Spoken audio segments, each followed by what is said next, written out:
council member that'll be joining us by Teams. He's not quite ready, but we're going to go ahead and get started because we have a quorum. So I'll call the meeting to order, and having reached the hour of about 6:03, welcome to your town hall, everybody in the audience. And remember, tonight's agenda as meeting, as well as all meetings, are recorded and available for broadcast live after the meeting. Tonight, after the consent agenda, we'll have a joint study session with the Planning and Zoning Commission. You're like old new friends, sitting in front of us. I see we've changed back, so we're going to figure out which way is good, looking at us or looking at that way. So we'll keep continuing. Tonight's invocation will be given by Stephanie Allred, our town clerks, with our town clerks department, followed by the pledge by Justin Martin, a 9th grade student at Sahuarita High School. Go Mustangs. And he told me before the meeting, this is his second time. The last time was 2016 for Mayor Bloomberg. So we're really going back a ways to go back. Absolutely. So at this time, Stephanie?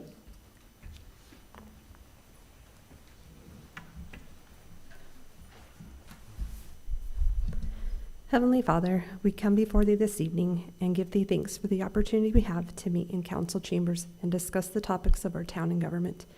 We are grateful for the leadership we have, the town council and town staff that support our community. We are grateful for the freedoms we enjoy in our country and the blessing we have to live here. We pray that the council will be directed in the decisions they make this evening, and our community will continue to be blessed. These things we pray for in the name of Jesus Christ. Amen. Amen. Thank you, Stephanie. Whenever you're ready,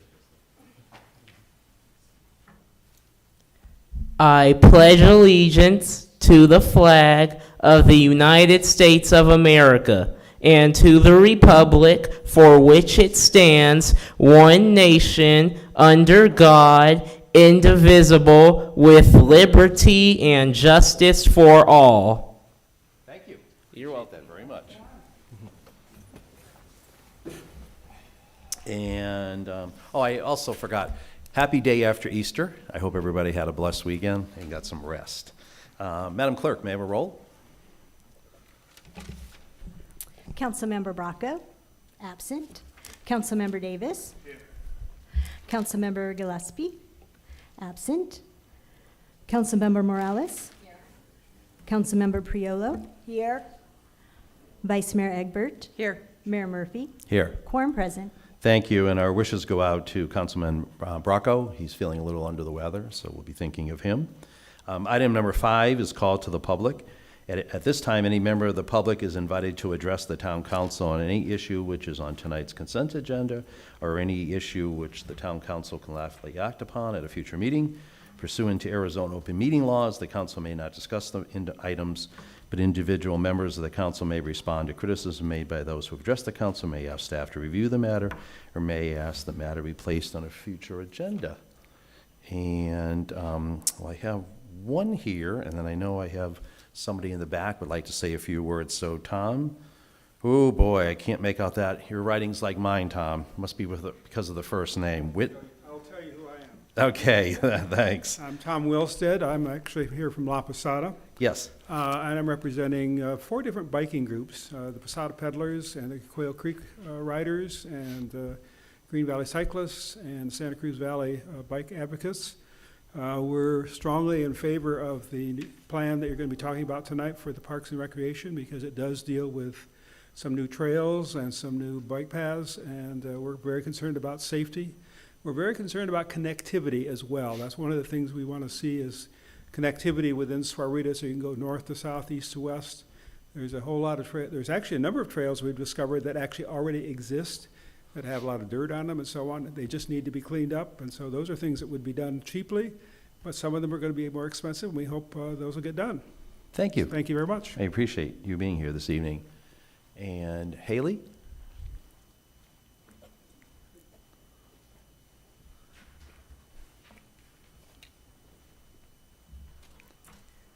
Hi there, good evening. I'm Haley Tavoyan. I am very excited to be starting my second week as the Public Information Officer for the town of Sahuarita. So working on Victor Gonzalez's team through the town manager's office. And I hail from Logan, Utah originally, but I've been in Ohio for about 10 years. We moved to Sahuarita 2 years ago and kind of fell in love. So decided this is where we want to raise our family, and I'm eager to bring my skills and communications to the table. I have a background in broadcast journalism, and then sort of jumped ship to PR, and I've been in public communication ever since. So, Well, thank you. Welcome. yes, thank you. Appreciate Appreciate it. it. Warm welcome. Anybody else like to address the call of public? Kathy?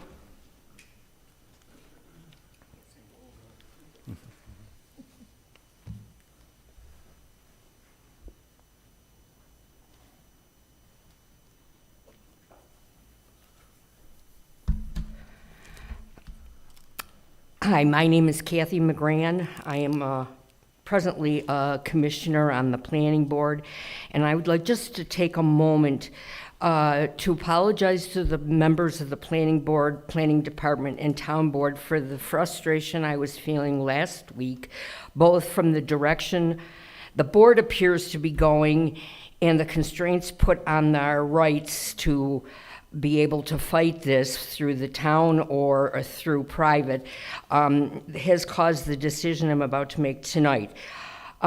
First of all, let me just say asphalt-based sealants contain concentrations of cancer-causing chemicals and directly affect the population, the environment, and the town. The National Institute of Health states that asphalt causes disorders of not only cancer and blood disorders, but can cause acute myocardial infarction, heart attacks, pulmonary fibrosis, which is a hardening of the lungs, leukemia, and may have many genotoxic activities, which is unborn infants in utero. Compounds of asphalt fumes and vapors affect not only vital functions like our respiratory system, but also our skin, our cardiac system, our blood systems. Increases in environmental temperatures affects asphalt, which will increase fumes and vapors and densities of chemicals. 114 in the middle of summer in the desert. According to the Institute on Health, the main hazards associated with asphalt are health factors, fire, and explosion hazards.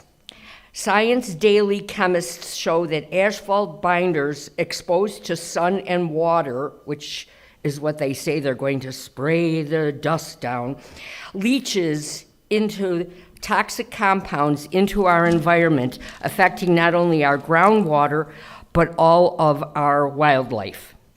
Chemicals are also released into the air as asphalt.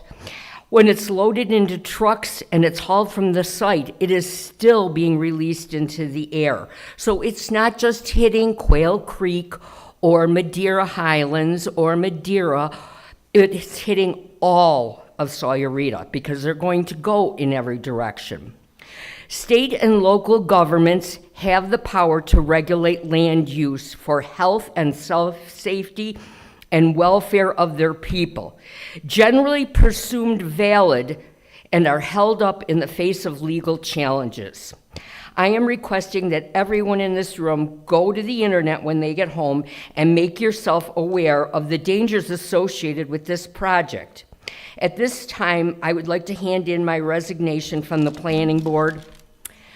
I feel I can be far more effective trying to stop this disaster from the outside than from the inside. Oh, I got the red light. We must protect our residents, our children, our pets, our environment, our wildlife, our groundwater, our air quality, our homes, and our towns. Thank you very much for this opportunity, and thank you for the town board for giving me this past 7 years as a member of the planning board. I appreciate your. Thank you, Kathy. So is that effective this evening? Right this minute. Right this minute. And you still have quorum. Because Well. now the quorum is smaller. Thank you. That's all the call to the public cards that I have. Does anybody else like to address the town council? If not, I will declare the call to the public closed and move on to brief summary of council events and current events. Carrie, do you have anything? I have one. Debbie, Simon, Diane? I did attend the Bunny Bonanza on Saturday. I would say thousands of people. I don't count individually. I was held over at Quail Creek Park, which had a lot of nice parking over there. So that was wonderful. And of course, this Saturday is Fiesta Sahuarita from 2 to 8 p.m. at Animax Park, closing, well, lots of wonderful things all day long, but closing with a very unique drone show presentation. So I'd remind everybody about that. And our next regular scheduled meeting is May 8th. Madam Clerk, we come to item number 7. Presentation, discussion, and possible action regarding the 2023 legislative session update. Thank you. And Mr. Barrett, Nathan Barrett is our management analyst, and will introduce the item, and Karen Cruz of the Cruz Group LLC. Between the two of them, will lead the discussion. Nathan? Okay. Thank you, Mr. Mayor, members of the council. Tonight, I want to approach this update from a slightly different angle than I have in the past. Rather than giving you an update on what the legislature has been up to, I'm going to report on what Karen and I have been up to. I'm going to cover some of the town council legislative objectives and then talk about some of the general things that Karen and I have done for the town over the last couple months, as well as some specific stuff as well. So in approaching the legislative session this year, Karen and I have had three objectives that we have heard from town council. First, protect town revenues. Second, maintain local control over local issues. The third I'll get to in just a moment.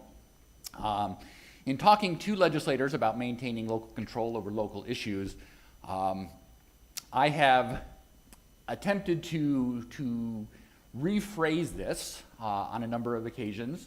Because I think that there are some legislators who prioritize freedom and independence and bristle at the word control, no matter what, regardless of the fact that we're talking about local control. So oftentimes I've rephrased this in a more cumbersome way and have talked about decision-making authority of residents and their local elected officials to try to drive home why local control is so important, why local control is a good thing. I'm not sure if I'm making any headway in phrasing it that way or not, but I'm playing the long game here. On this third objective that Karen and I have had, this is something I heard from the council back in January at the budget retreat, and it's a desire for the town to have a seat at the table, to speak up, to have our voice heard, to be involved in the process. And to this end, Karen and I have done a number of things. One of my first priorities this legislative session was to meet one-on-one with each of the 6 legislators that represent portions of the town. That's 2 legislative districts. Each legislative district has 2 representatives and a senator. One of those meetings I was able to set up on my own. 2 of them I was able to meet at a Chamber of Commerce event that Victor was able to wrangle and invite for me. The other 3 I was able to meet thanks to Karen Cruz and her connections. One afternoon up in Phoenix, I spent an entire afternoon with Karen. She walked me around to legislative offices. I met with our legislators. And on a couple occasions, we actually sat in the Senate members' lounge outside the Senate chambers and spoke with the 2 senators who represent the town. So they know who I am. They have my business card. They have my personal cell phone number. A couple of them, I got their personal cell phone numbers as well. So we're well on our way to making those connections and being known as a player in the game. In addition, over the last couple months, we've issued formal policy positions and sending letters to the governor. I'm going to talk a little bit more about that in detail in a moment.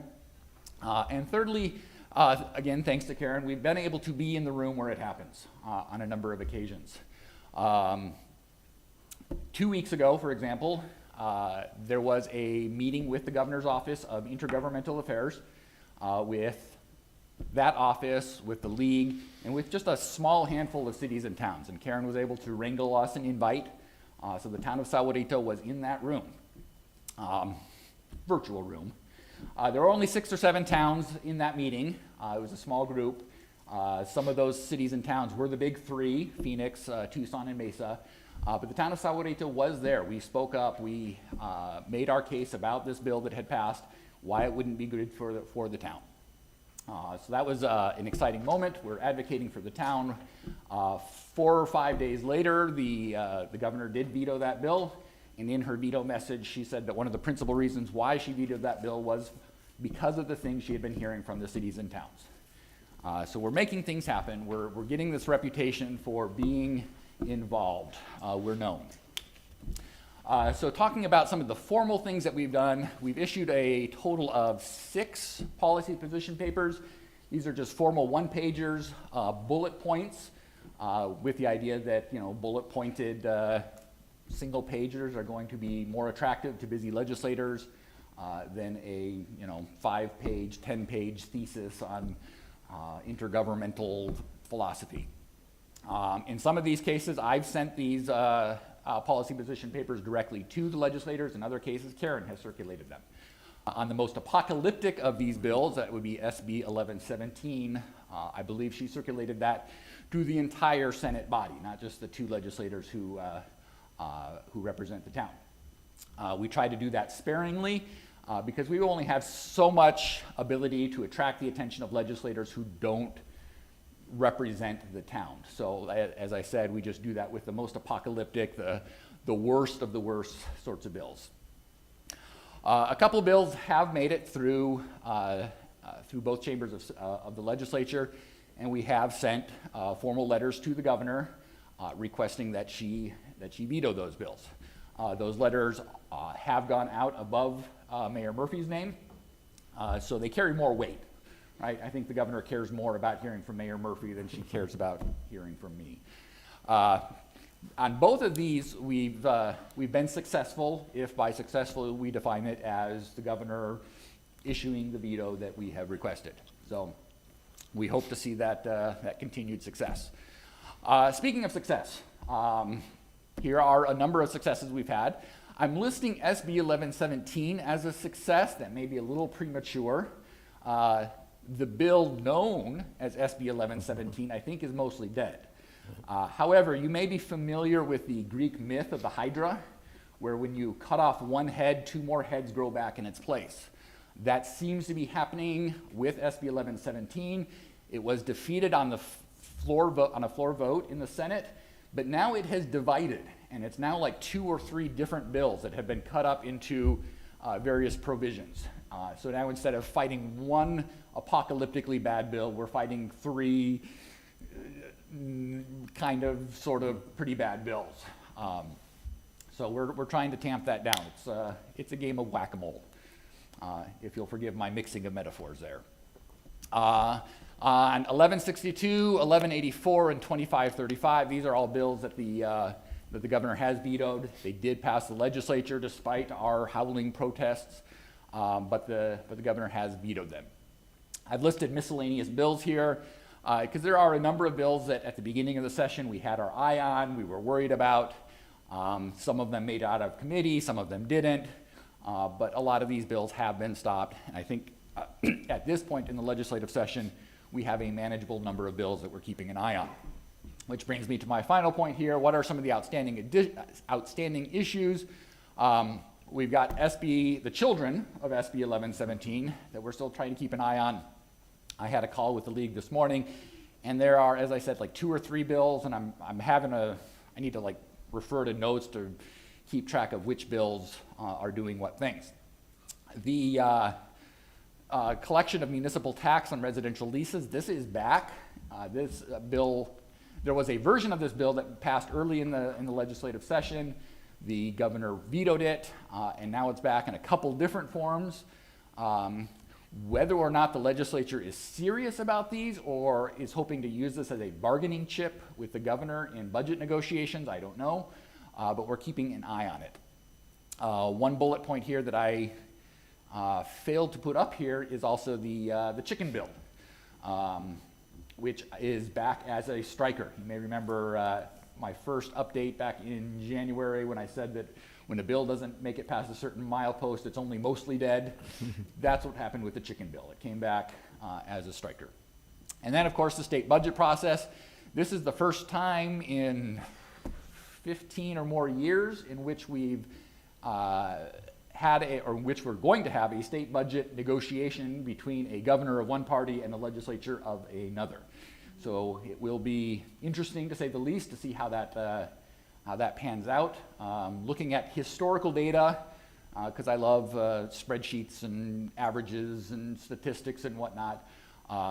When we've had a divided government in Arizona, a legislative session has on average gone 156 days, which would put us at finishing up this legislative session around June 9th-ish, as opposed to the regular average of 130-something, which would put us at adjournment in May 23rd-ish.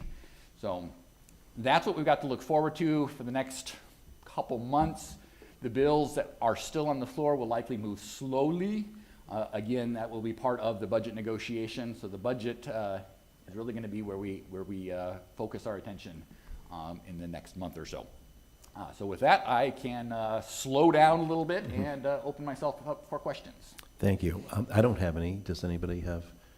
To my right? To my left? No. Well, just thanks for keeping us attuned to it. It's been very helpful, especially some of the worst bills, that we can get out in front of it and I can get them sent out. So I think we've been effective, and it's been, I think, a really good relationship with Karen and having boots on the ground, not only internally with you, but also up in Phoenix, because it's a fast-moving target. So. Yeah, well, one thing that I wanted to mention about Karen is that in her circulating around the state capitol and talking to legislators, she's often name dropping, right? She's saying, my client, the town of Sahuarita, thinks this. My client, the town of Sahuarita, thinks that. And that has helped also to increase the reputation that the town is gaining for being involved and engaged in the process. So Karen, if you're out there, thank you very much for your engagement.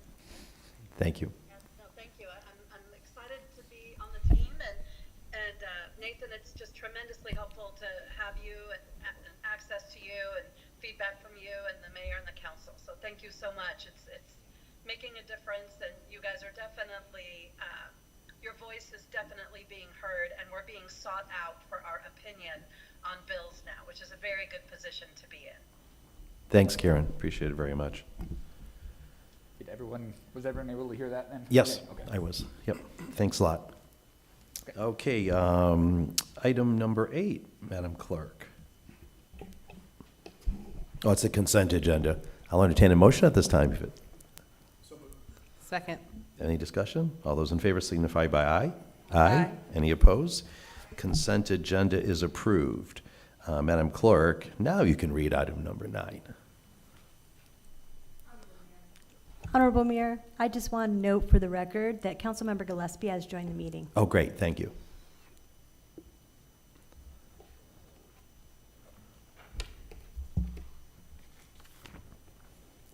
Joint Planning and Zoning Commission and Town Council study session regarding a proposed amendment to the zoning code related to residential zones. Well, thank you, but this puts a little, John, you know where I'm going. I was going Mayor, to the Planning commence. Commission does not have a quorum Right. at this point, so it really is. Not a joint study session. Yeah, the opposite of joint. Yes, thank you. Solo. Okay, my apologies deeply to the three in the front. Obviously, tonight's announcement, I didn't know about. I'm guessing Chair Packer didn't know about it.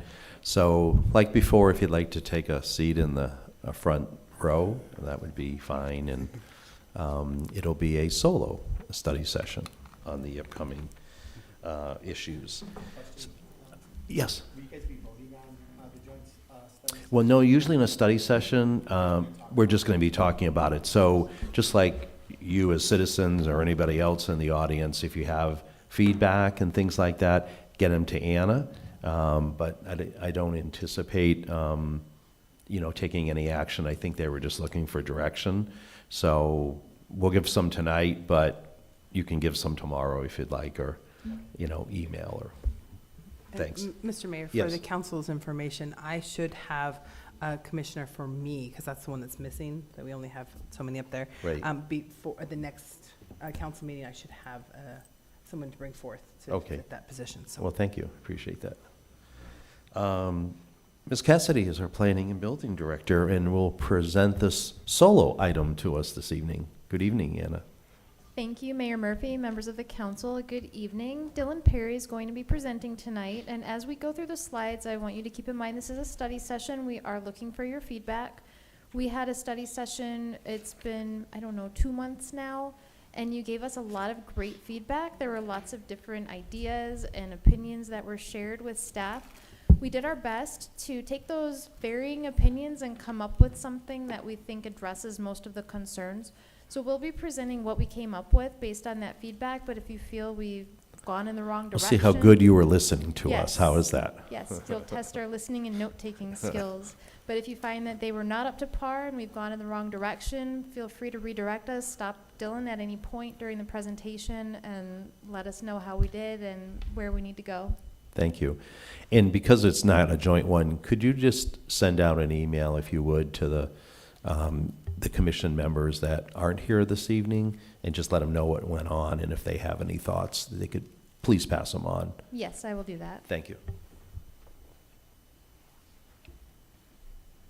Mayor Murphy, members of the council, as Anna mentioned, we took the feedback we received at the February 27th study session and proposed some changes to the text amendment. And so the purpose of tonight's study session is to present those changes that we're proposing and then collect any feedback that you do have on those changes and then receive some direction on where you would like us to go with this amendment.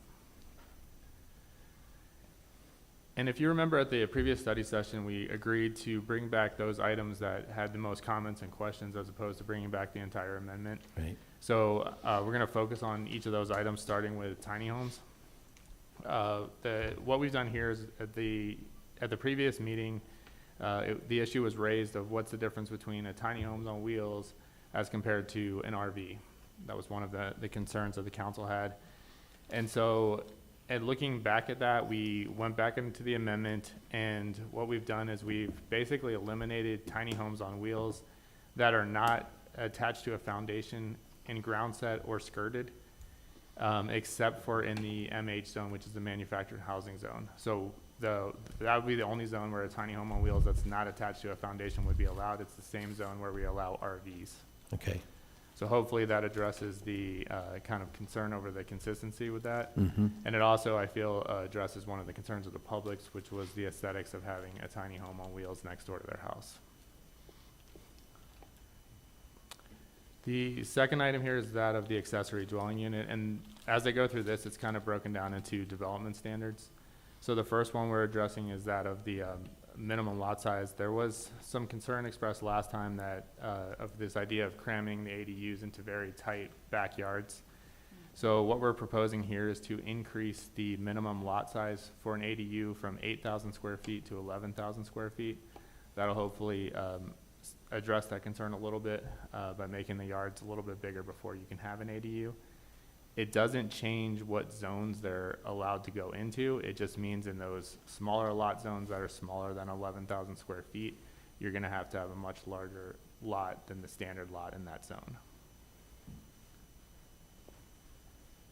The next item in there is the setbacks for these. And again, this was a concern over the consistency that we had between the setbacks for accessory dwelling units and those for the main house. And also there was a concern from the council over the proximity that we had showed of these ADUs to the rear property lines, and for those, those neighbors that live behind having that ADU that close to their property line.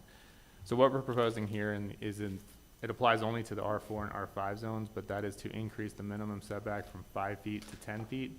For the ADUs, that brings it more in line with what's allowed for the main house in those zones. Can I interrupt you really quickly there? Because I know Councilman Bracco brought up the fact of the consistency issue. So because as storage units could be 5 feet setback, correct, from the back. So if we're going to 10, are we still going to be not consistent? The storage units will still be allowed to be 5 feet, and the ADUs will be allowed to be 10?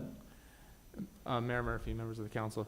Yes, there would be some inconsistency with accessory structures and ADUs. The issue there was that if we allowed the attached ADU, then, and it's a 2-story house, that attached ADU could go up to like 29 feet or so. Accessory structures themselves have much lower height requirements. They're typically about 12 feet. So that was the reason we pushed the ADUs back a little bit to line up with the main house. And that's because as I get to the height, I'll explain that a little bit more. Okay. And so here's what we're proposing as far as the maximum height. At the previous study session, when we had brought it to you, we had established a height requirements that were different for detached accessory dwelling units as opposed to attached accessory dwelling units. The detached ones were restricted to 16 feet in height, where attached ones could meet the height of the main house. However, they also then had to meet the setbacks for the main house. What we're proposing now is that if the ADU meets the setbacks for the main house, whether it's attached or detached, it's allowed to have the height of the main house. And if it extends past the setbacks for the main house and into the setbacks for the accessory dwelling units, then it would be a maximum height of 16 feet. Okay. So it's basically stepping it down from the main house setbacks down to 16 feet once you pass the main house setback line. Right. I was following that. Everybody follow that one? Be okay with that? Okay. Thank you. You're welcome. And then the last time when I presented this, I didn't have a model of an attached ADU. So I went back and took a typical 11,000 square foot lot in the town, modeled the house, and then also, as you'll see at the back right, I attached an ADU to the house to show you what that would look like if it was attached. And this would meet the requirements that we're proposing in the amendment. And then I took the same lot in the same house and modeled a detached ADU on that lot, just to show you what the difference could be. And both of these would meet the code. They're both approximately 850 square foot accessory dwelling units. And that one's 10, at least minimum of 10 feet from the back wall. Correct. Correct. Thanks. And I'm sorry, Dylan, Yes. could you just touch on, because I know it's not in the slides, but it was in our green sheets, just for the public, touch on what areas of the town, I think it's worth spending at least a minute on who this affects, because we talked about if it's HOA with CC&Rs, it doesn't affect that. Could just, before I forget, if you wouldn't mind just spending a minute of where it affects our town. Yes, I'm gonna skip ahead a little bit. Oh, you did have it in there, I'm sorry. I do, yes. I didn't catch that. So here's where the amendment would apply. So the town map is divided. The northern half of the town is there on the left and the southern half of the town on the right. So the areas in green are the areas that this amendment could apply to. So these are areas that are not part of specific plans. I've removed all of the specific plan areas. Right. However, again, in some of this green area, they do have CC&Rs, and so those CC&Rs could restrict some of the requirements in this amendment. So that would be up to their HOAs to determine whether or not it would be allowed. But these are the areas that it could apply to. You will notice on the I guess the most eastern portion on the southern end of town, that area, there's a square there that's still green. We expect that to be part of the Quail Creek specific plan too, so most likely it will not apply there. However, since that has not gone through yet, we left it as green to show you that. Right, and I was going to touch on that the potential that some of these green areas could become part of specific plans, either previous or future ones. So then that would be sort of null and void depending on how the specific plan is written, correct? That is correct. Thank you. Sorry, I didn't mean you to skip ahead. I just didn't catch that before. Another issue that came up at the last meeting was that of parking for accessory dwelling units, and this is something that staff had asked for direction from the council on. And at that meeting, the council had also wanted to know what our requirements are for parking for the single-family homes. What does the code require now as far as that goes? So as far as the code requires for single-family homes, it's 2 parking spaces per single-family home. And that can be met with either the garage or the driveway. And then there's also 1 guest space per 4 homes, and that's typically provided on the street, or sometimes they'll have parking lots in common areas where that's provided for. what we were looking for was what should we do for parking for ADUs, and that came about because when we were having the public outreach, there were, a lot of the public was a little bit concerned about the current parking issues in the town and whether this would create more issues when we allowed ADUs. When you look at literature for ADUs, and they typically are opposed to requiring parking spaces because it's a deterrent, whether it's a cost deterrent or sometimes they just can't fit a space physically, which doesn't allow them to have an ADU. So what we've proposed currently with this amendment is to require one parking space for an ADU, but that can be met on site or on street if they have frontage in front of their house for it, and it's illegally allowed to park there. And in most cases, this would be able to be met on the driveway because the 2 spaces for the house would be met with the garage in most cases, Right. and there would be an available space on the driveway. So I don't think it would be much of a deterrent to require it, but if there is a few cases, there could be an issue where they'd have to create a parking space if we have it as proposed currently. Right? Mr. Mayor, Yes. quick question on that parking. Is it going to be a case of kind of the first one in the neighborhood gets the parking on the street and the next guy won't have the room? It just strikes me we're going to be putting more cars parking on the streets, which is going to cause more issues in some of these neighborhoods. Well, Councilmember Davis, what we're requiring is that frontage has to be in front of the house. So they have to prove that they have the width of the lot to have an available parking space in front of their house in order to permit the ADU if they are unable to park on the driveway.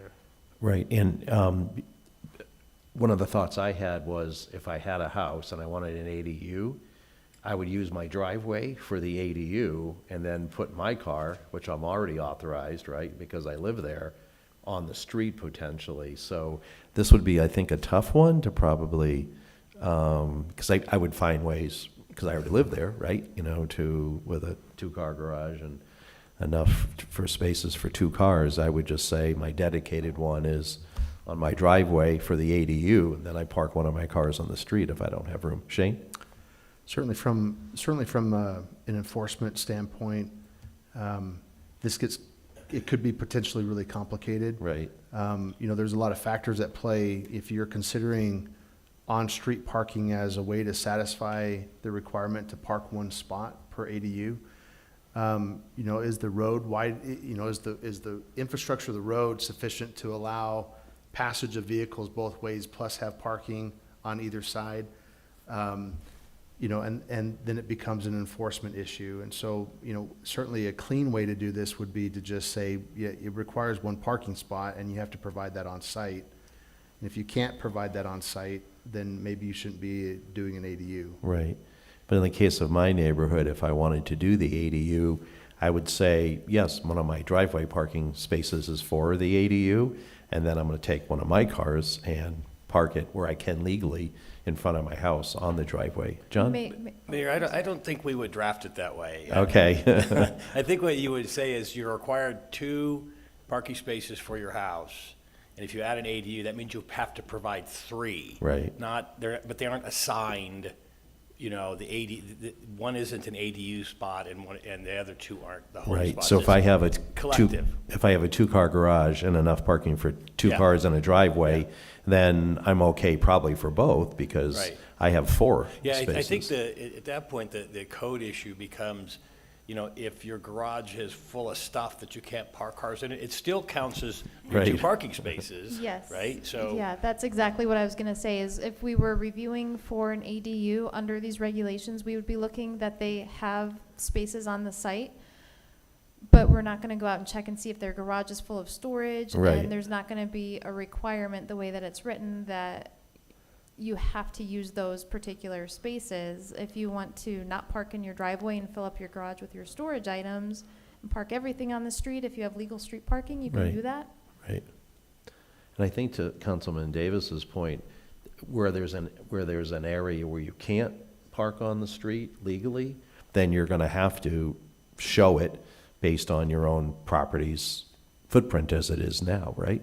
That's correct. And We specifically wrote in legal street parking because if you have a fire hydrant, for example, in front of Right. your house, it's Or a not legal- mailbox. Right, Mhm. it's not legal to park there, so we want to see that you can actually park a car there. Right.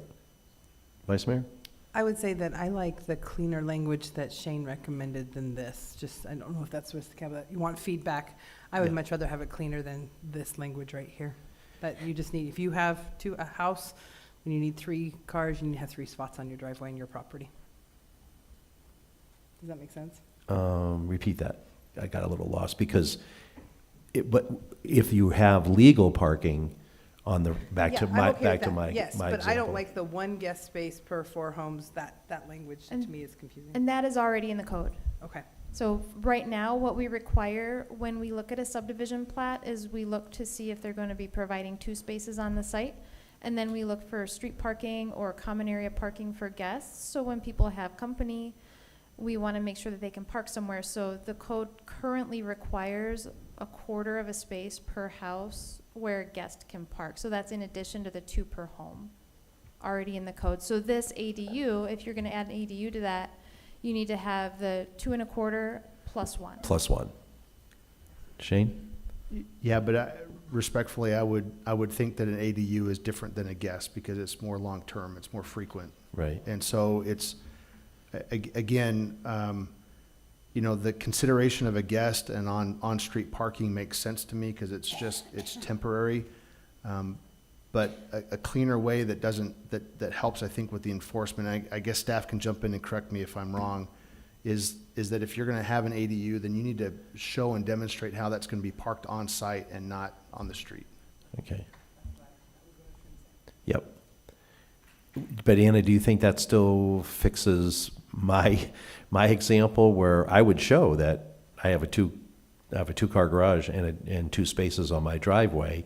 So if I'm showing one of those spaces as an ADU back to, you're not going to ask me, you're going to look to see if I've got 2 and I've got 2. So I automatically, in my case, I would meet that. Forget about the fact that I can park on the street, correct? That's correct, Mayor Murphy. The only time we'd be looking for street parking under this draft language is if you didn't have the 3 on site. In most cases in the town, you're going to have 3 on site because most of the homes here have a 2-car garage and a Right. driveway wide enough for 2 cars. It's pretty limited circumstances when the street parking might come into play. Right, so this would be, I'm trying to think through it. So it'd be for a new area of the town, and I think of the green courts, what we call them. You're familiar with those in Rancho Sarita. So they wouldn't have the driveway capacity right now, so they would only have maybe a 1, or I can't remember if it's a 1 or 2-car garage. So if that was an example, they couldn't fit an ADU in there, but something similar, if they could, they would have to come up with an additional space that doesn't exist now, correct? Yes, and that's a great example. I'm very familiar with the Green Court homes. I lived there Yes. actually for a few years. Most of those had a 2-car garage, but there was no driveway parking. The driveways were very short, and Right. they went out into a little alley of sorts where you can't park. So in those cases, because of the way the subdivision is designed, they do not have street parking that would meet these criteria. They don't have any parking adjacent to their frontage. Right, So in those cases, even if the lot was somehow large enough, right, they wouldn't be able to do it. right. That's what I was trying to clarify. Mayor, Yes. this is for Chief. Who's going to enforce this? I mean, I know there's a lot of people complaining now that there's cars that don't belong to their household that are parked in front of their houses that are there for 2 or 3 weeks. And just as long as, my understanding is just as long as they're parked legally, Right. the right way, and their cars are registered, Right. there's nothing that PD can do. That's correct. If a vehicle is parked legally and is properly registered and it's a public right-of-way, there's nothing saying that you can't park in front of your neighbor's house or down the block or anything like that. Because you don't own the right-of-way in front of a house. You just own your own property line, right? Yes, Shane? Mayor and council, it's just that if the code says that, you've applied and permitted for an ADU and you demonstrated at the time that you had adequate parking on site for not only your home, but this additional ADU. Correct. Then if in the future there was ever a problem with on-street parking or issues that way, then we always have something to go back to and say, hey, you know, this is what you agreed to and what was Right. permitted, so. Right.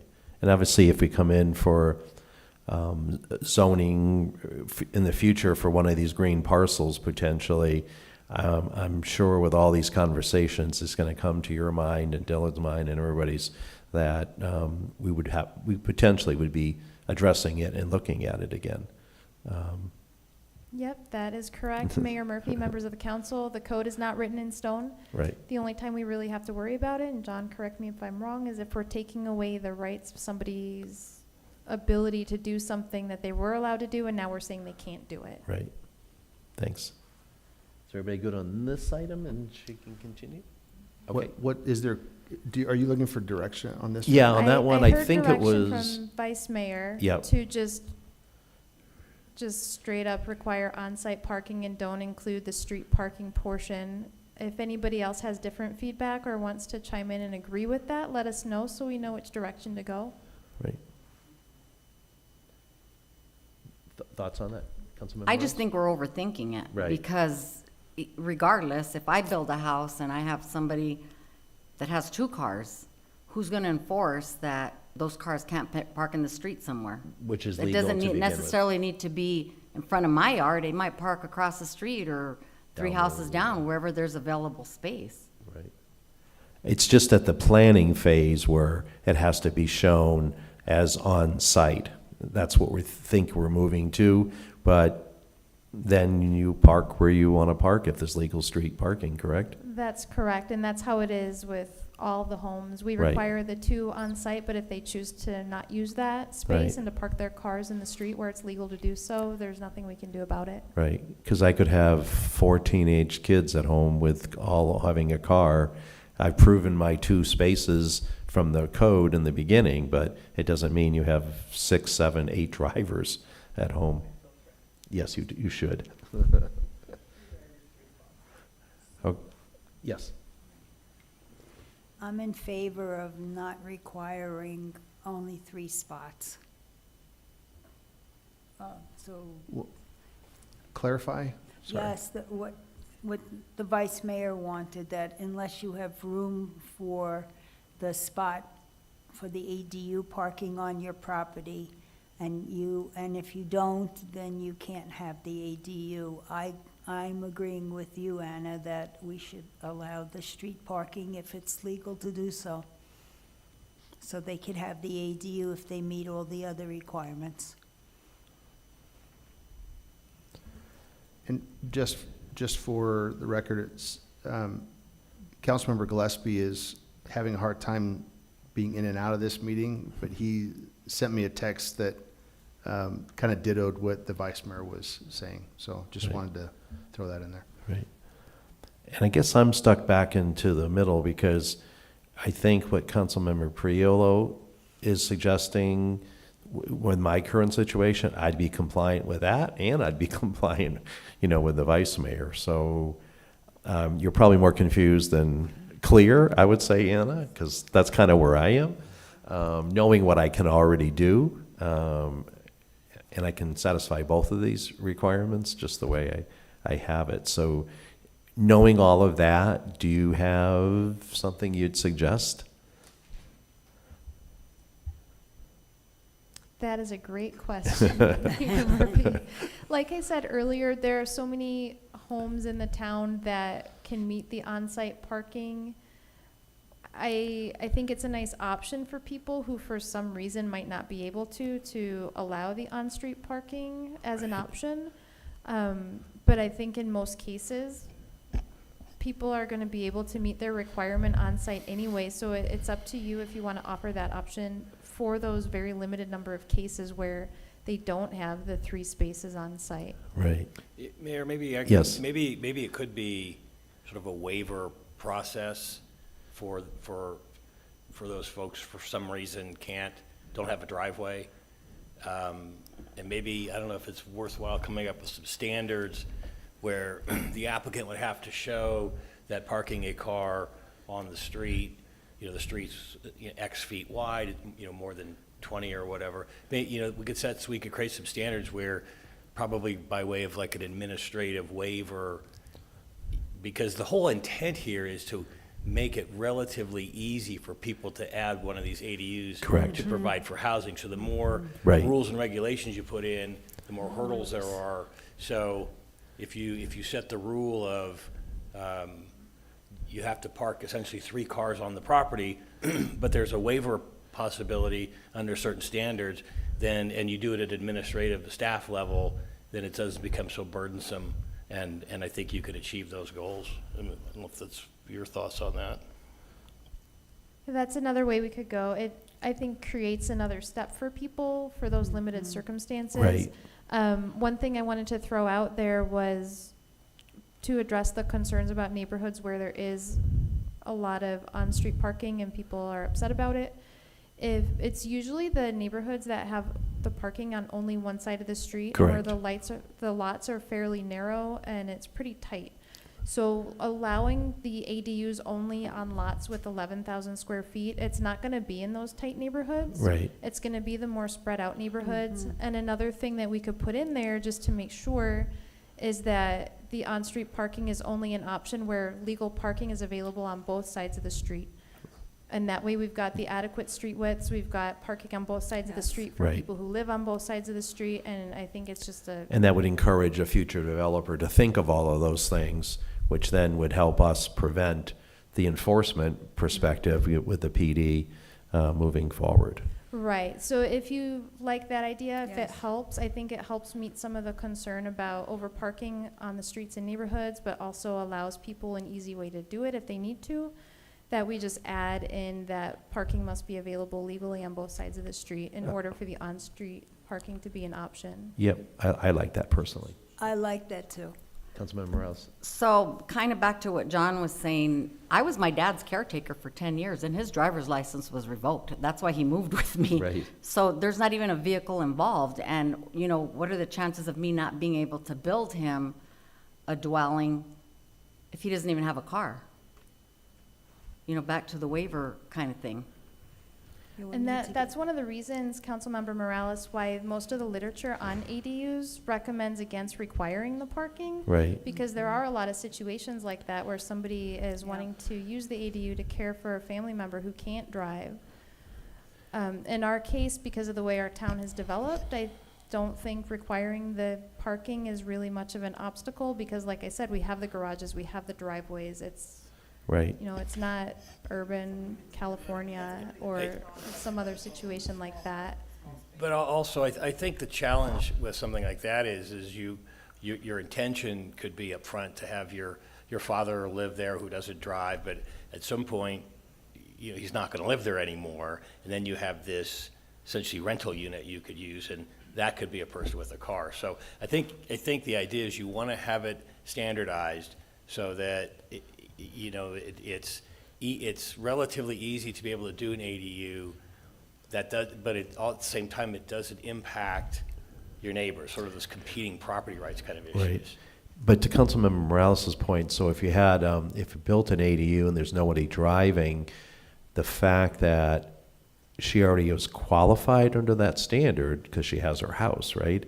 We probably wouldn't even run into that problem because we already had the capacity. She probably already had the capacity Yeah, I mean, if you to could begin already, with. yeah, if you could already satisfy Right. the requirement, then that's really not an issue. Right. I would suggest, though, that if we happen to be dealing with a piece of property that can't satisfy the on-site requirement for parking, and it has to deal with, you know, a loved one that you're building a home or an accessory dwelling unit for, that maybe that's a waiver type Right. scenario instead of a permanence type scenario, because you're really thinking about a policy that will apply to that piece of property regardless of the homeowner. Right. And that could always change 1 year to the next. So that's why it's important to not get so specific for the one user, but think about the whole. And so maybe there's a waiver provision on this, you know, for the special circumstance. Right. Yeah, I'd be certainly in favor of that because, you know, it wouldn't be hard to prove because we do it all the time with, you know, to use the clubhouse and whatever, you have to prove that you live there, the mail's going to you, the bills are going to you. So there's certainly a way to prove that, if her dad was living with her and doesn't have a driver's license, it wouldn't be that tough to, I would think, prove. But again, with all due respect to the manager, I love that term. The problem is once that person who no longer, who doesn't drive is no longer around. Right. Then once you've granted the waiver, you can't take it away because they've got this building in the back. So. Well, couldn't you take it the way, I mean, once the person either sells the home or the person unfortunately passes away and now she wants to rent it out?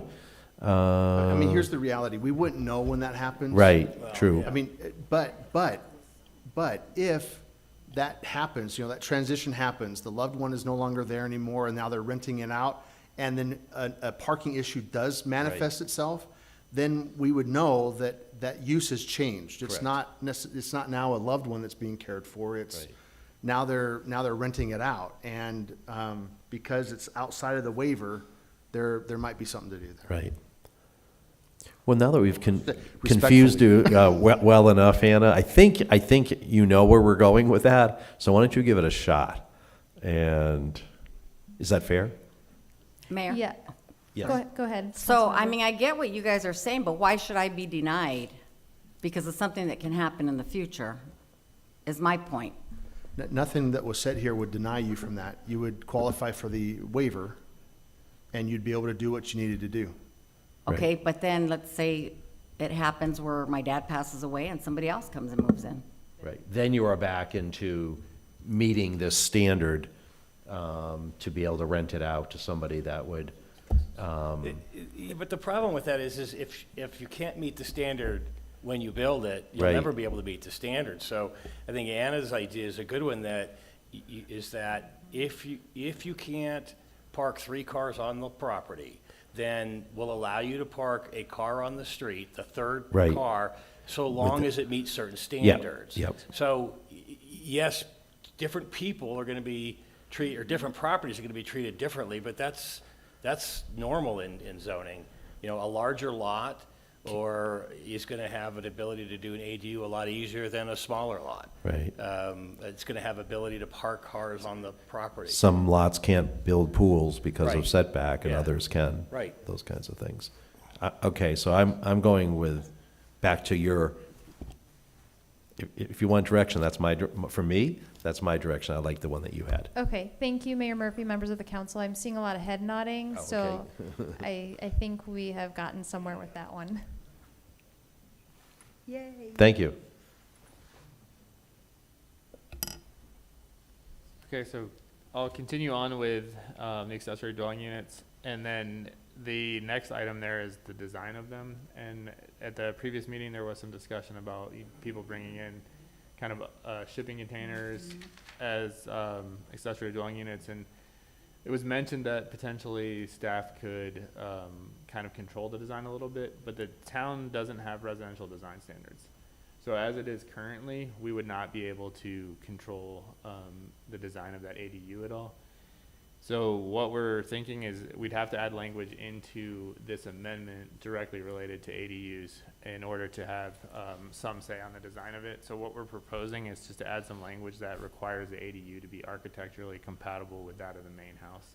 Right. That way that'll hopefully address some of that concern, but doesn't make us go and do a whole Right. thing of residential design. Yeah, no, I'm good. I think that's a good idea personally, because you could have a tiny home that looks like that. It could be attached, looks like that. Heck, you could even, if you had the effort and you got this, the container cheap enough, you have to sort of gussy it up, old word, to make it look that way. So I think by putting it in the architectural, then we get away from what's the base of it from there.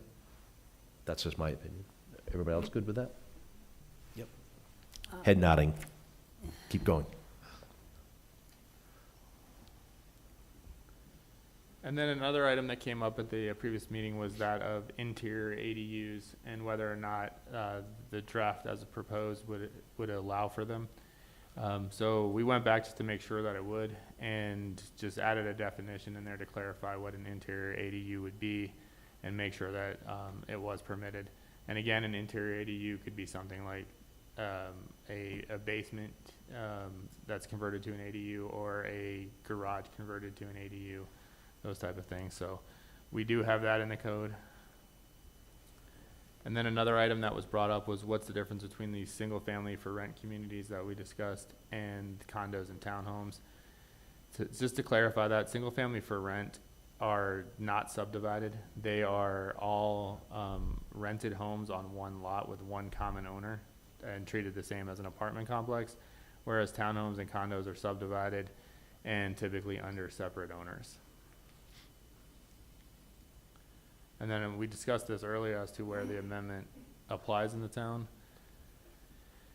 And so that concludes the presentation on the amendment, and then staff was just looking for any, whether you agreed with the changes that we proposed and whether or not there's any additional changes you'd like to see before we bring this back for public hearings. Right. I think, I know time's never good to do that, but because of not having, you know, we have 2 council members, that difficult to weigh in. We haven't had a joint study session with the P&Z because of the resignation. So I would feel like I'd want to have maybe, this one wasn't very long. I think we would want to bring it back one more time.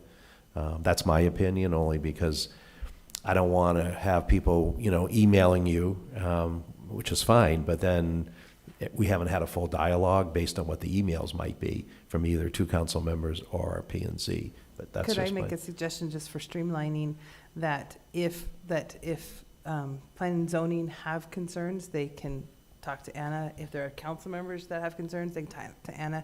And if there is some conflict, significant, right? then we bring it back. But if Right. she doesn't get feedback of a significant concern, that we don't have to do this presentation over again. Yeah, no, I'm good with that. Are you good with that, Leanne? Yeah. Yeah. I think we have consensus on that. So it's up to you judgment-wise, and I think you know the will of the council pretty well. So if it seems too out of kilter from what we had here tonight, then I think we bring it back. And if you feel otherwise, because we could still do a public hearing, doesn't mean we have to even approve it. But I think you know us pretty well on what would be significant or not. Yes, I can follow that direction. Okay, thank you. Yes. I'd like to say you did a bang-up job, and I appreciate it. You incorporated everything that I asked you to do, and all the diagrams and the map, and I really appreciate your efforts. Good job, thank you. Thank you. Thank you, Councilmember Priolo. We appreciate that. Dylan worked really hard on those images and working on the language and coming up with something that would try and take all the different opinions, put them together, and come up with something that would work for everybody. Thanks. Yeah, thank Appreciate you. it.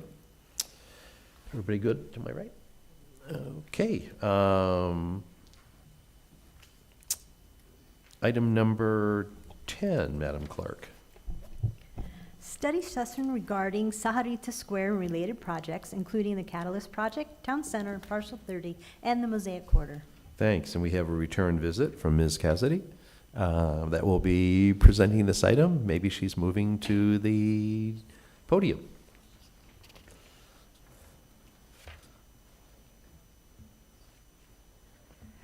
Good evening again. You have me 3 items in a row. I know, I was just looking, so I'm like- I thought I'd try and keep it interesting here for you. Thank you. And Beth Abramovitz might be jumping in on this a little bit, so I know she likes to present from the Anna, podium. Anna, Yes. just to break it up a little bit, Mayor and Council, I just wanted to provide Anna an opportunity for bragging rights as a mother. So Anna, I'm so proud of this. I share it, but Anna, would you just take just one quick minute with the council and share news about your son, please? Sure. Thank you, Shane. My son, Ricky, who is 17, a senior in high school, is over in Belgium. Oh. He is trying out for a World Tour Development cycling team. Jeez. And he caught the eye of Team USA at a big race he did a couple of weeks ago and is going to be racing for Team USA Well, super. in Europe for a month.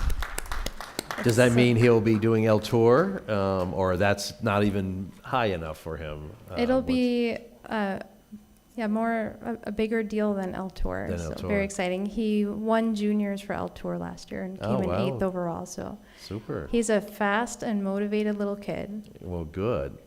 Can we give credit, because we keep our roads in really good condition, that he was able to train really well in this area? Yes, actually, Mayor Murphy, he raced the Tucson Bicycle Classic, and he commented on our roads. There you go. Thank you. They came through the town this year. And actually, El Tour came through the town, too. He commented that when he got into the town, the roads were really nice. Thank you. We hear that a lot. I just wanted to. Even the 17-year-olds are noticing that. Thank you. We love that. They're typically not very observant. Congratulations again. Thank you. I'm very proud of him. He works really hard for that. Okay, so this is another study session on Sahuarita Square and the Mosaic Project. The purpose of this study session is to just provide you a little bit of background on Sahuarita Square and the Mosaic Project, and also to get some feedback from the council on the planning efforts for Sahuarita Square. So you've probably been hearing a lot of different words and terms thrown around. You've heard Sahuarita Square, Catalyst Project, Town Center, Parcel 30, Mosaic Quarter. So what are we talking about? And that's what I'm here to address tonight, so we're all on the same page as far as what these things are. So the Sahuarita Square District is actually it's a special planning area that was adopted into our general plan in 2019. There was public input on the naming of it. There was actually a lot of public outreach on this. Some of you might remember a few of the names. I remember Copper Quarter and Sahuarita Square, and there was public voting, and eventually Sahuarita Square was chosen as the name of this area. In the general plan, it was given a designation of mixed use. You can see the map. All of that purple is Sahuarita Square. It's a large area. It has a special set of policies similar to CCAP. Both of those are special planning areas, so their own set of policies to try and achieve a certain look, a certain feel for the area. When this was originally conceived back in 2018 or so, one of the ideas to bring Sahuarita Square to fruition was to adopt an overlay zone. Now, I know you don't all know what an overlay zone is, so I'm going to explain that a little bit. It's essentially a special set of zoning regulations that's laid on top of whatever zone is underneath it. So if you have a property zoned, say GR1, but you're in a overlay zone, you also have the overlay zone on top of that. A good example of that is the Hillside Development Zone, which is the only overlay zone we have in the town. So that applies under special circumstances. If you have certain slopes on your property, then you have to meet the requirements for your zone, which is maybe GR1 or maybe SP or R1, and you also have to meet the requirements of the Hillside Development Zone. When we talked about this back in 2018, 2019, it was discussed as an opt-in overlay zone, so it wouldn't be mandatory, but rather a property owner could choose to develop under the overlay zone or not. So usually with something like that, you're offering incentives to achieve a certain look. So if you're trying to come up with, say, a walkable mixed-use area, then maybe you offer a parking incentive if they bring the building closer to the street. Or maybe you offer some flexibility on landscaping standards to have that building brought closer to the street, or if they provide a mixture of uses. So in this case, it would be likely used as an incentive tool. Much of this area is covered by the Sahuarita Farm specific plan. So you'll see a lot of overlap there. Most of the area, actually, I'd say the majority of the purple is also Sahuarita Farm specific plan. So the Catalyst project is something that was meant to be a public-private partnership. It was meant to spur development in Sahuarita Square, hence the name Catalyst Project. Staff did a lot of research. There was a specific parcel in mind for this project, and it was sort of backburnered. At some point, we weren't able to reach a land acquisition agreement, and the council wasn't really happy with the direction the project was taking. It was originally supposed to be like a mixed-use, walkable gathering space, and it kind of turned into just a park or a field space. And so the council essentially told staff to stop working on it. Right, and for the new council members, and a lot of it, from my opinion too, was cost. There was a sort of an escalating cost that was attached to it, and there really wasn't clear direction on how we were going to pay for that, and if we were going to spend that kind of money, would that be where we want to spend the money? So that was, I think, a little bit more kind of meat on that bone, so to speak, but for the newer council members. And thank you for that background, Mayor. When this project was happening, I was not in the position that I'm in now, and I wasn't the one who was really involved in it. So some of the background is missing because of staffing changes. The town center is actually a zone in the Rancho Sahuarita specific plan. So we are in the town center zone of the specific plan right now. You can see all the little blue circles on the map. Those are all of the TC zoned parcels in the Rancho Sahuarita specific plan. So when Rancho Sahuarita talks to us about their town center, they're talking about specific parcels of land with a certain zoning designation. The Rancho Sahuarita group has presented several different visions and concepts for the town center area. They're mostly mixed-use, walkable, very gathering-friendly type spaces. The concepts have evolved over the years. You've seen some of the development that's happened here, the schools, the churches. So as it continues to develop, the ball is really in Rancho's court. They own the land, they can sell it to whoever they want, but they do have a number of concepts and visions, and they've got some ideas for what they're going to do with the remainder of vacant land. Parcel 30, I know there's another item on the agenda tonight about Parcel 30. So when we're talking about Parcel 30, you can see the yellow star on the map. Parcel 30 is actually north and south of the tracks. This particular slide is for the area north of the tracks. Freeport-McMoran donated that land to the town. It is currently being remediated, and it's going to feature a trails park. Then we have the Mosaic Quarter. This is where Beth may need to jump in if I miss anything. Mosaic Quarter Development is a private development company. They do have a partnership with Pima County. They're looking to do a sports and gathering and entertainment district. They're seeking a partnership with Sahuarita to bring a recreational and lifestyle destination to Parcel 30 south of the UP tracks. Beth gave me the thumbs up. I guess I covered it. So where do we go from here? Sahuarita Square District, adopt an overlay zone, and that's got a question mark. I'm looking for council feedback on that. The last couple budget years, we have included consultant money to get the overlay zone done, but without any clear direction from council as to whether you want to do that or what you're looking for in that. We haven't spent the money. We didn't request it for FY24, but as you know, that budget's not done yet. So if we have the direction from you to go ahead and do it, I don't think it's too late. AC's not glaring at me. So I think we can still make that happen if you want it to happen, or if you want to push it off for a few years, then we can come back to you. But we're looking for some direction on where you want to go for Sahuarita Square. The Catalyst project is not moving forward. That was the one that was located on FICO land, potentially. The town center, like I said, it's owned by Rancho Sahuarita. They're continuing to develop. As far as Parcel 30, remediation work is almost complete. North of the UP tracks is going to be a town park facility with a tentative opening date in August, which is very exciting. And as far as Mosaic Quarter, the town anticipates starting discussions with the developer in the coming fiscal year. Anna, on that, because I guess the answer to the first one about the overlay zone for me, moving forward or not, is by doing that, because I think Mosaic will be moving forward on the Pima County site and will be continuing engaging with us, would there be benefit to Mosaic if we did do the overlay zone? Or is it better, in your opinion, to wait for those discussions, because they're not that far off in 2024, to see if there was a better use for it, or if the overlay zone hinders them? I mean, I don't know enough, but I know there will be probably sooner rather than later discussions of Mosaic. So can you just give me your opinion on if it would be helpful or not to do the overlay zone until after Mosaic? Sure, thank you, Mayor Murphy. My opinion is to wait and see what Mosaic does or doesn't do.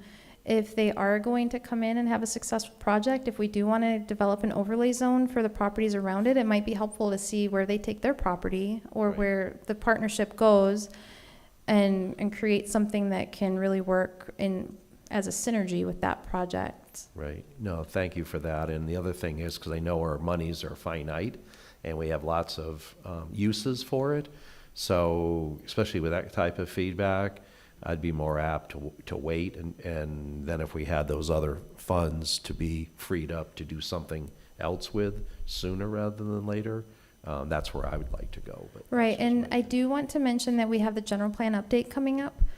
As part of that effort, the council expressed a strong interest in getting a lot of public feedback, so we are going to be creating the public engagement website and going out and trying to get just a ton of feedback from the community. And that feedback might help us come up with some policy and criteria for that overlay zone and see which way the general public wants to go with it. Right, good point. Councilmember Priol? Yeah, I'm just curious, who's paying for the remediation work on parcel 30? Freeport McMoran. Yay, and the group. I like that answer. That's a good one. Okay, thank you. I don't know the cost yet, but I know it's significant, the effort they put into it, and I'm always thanking Freeport when I engage with them for that level of partnership. And I think, my opinion, the reason they did that is because of the relationship that we've had many years with them, because it was probably easier for them just to have kept it off the radar. But I believe because of our great relationship, they decided to move forward on that. Would you agree? I do agree. I think they're a great community partner. Right, thank you. Feedback on either what I said and/or what Anna said on this particular item. Councilmember Davis. Yeah, Mr. Mayor, I'd just say, 3 out of the 5 things have kind of been non-starters. I would think at this point in the process, certainly with budget coming up and things like that, is we just wait and see what happens. Right. And Mosaic, as a developer, obviously, they haven't bought any land or haven't put any money in yet. So until we see what they're interested in, Right. we're just going to go through all sorts of processes again and not get anything done. Right. And we're right back where we were. So I would just, at this point, let's wait another year. Yep. No, I'm certainly good with that. Councilman Priolo? I'm good with that also. Debbie? Vice Mayor? Yep. Think you have direction. I do. I'll make a note to myself that for the next budget year to come back and see if you're ready to move forward or if you want to put it off for another year. Thank you. Appreciate it. You're welcome. We wanted to give you one easy one, so a little bit Appreciate easier it. than the last one. Madam, you're going to stay there, or are you going to go No, back over? I'm going to move to a third seat. Just Okay. To keep it lively. Madam Clerk, item number 11. Presentation and discussion of the Planning and Building Department Customer Survey results. And as Ms. Cassidy moves to her third seat, she will be moving on this presentation as well. Are we giving you a day off tomorrow for all this hard work tonight? I would rather be here than at home. Well, what a Mayor. great How about answer. that? Thank you. So, I'm sorry, I was walking. Am I ready to present? Yes, you are. Okay, so I have been informed that 40 slides about our survey might be a little too much, so I went ahead and streamlined it for you. Well, thank So you. what I'm going to do is click out of the presentation here and pull up my streamlined version, and I think we're going to have to switch something over for the folks on Teams.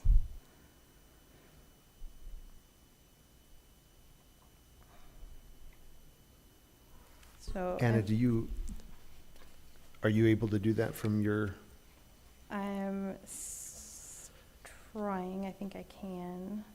I can share on Teams if you sent me the file. I'm logged in, so it's up, whatever's easier for you. I think I've got it. Okay. I mean, think I got and it. also, if it's easier, just to go, if you have the old slide deck of the 40, you feel, geez, can't even speak tonight. Certainly feel free to skip over some. If it's easier just to power through them, it's totally up to you, whatever's easier. I think I've got it, and if the folks on Teams, if you don't see me going forward through the slides, that means I've done it incorrectly, so just let me know and I'll fix it. But I see the red line around the screen, so I think I've got it. I'm seeing it Okay. in Teams, thanks. All right, so the Planning and Building Department put out a customer service survey. We're a very customer service focused department, and we wanted to know how we were doing. Our survey was available for 6 weeks between about October through December of last year. We shared a link with customers who used our permit portal over the last 12-month period.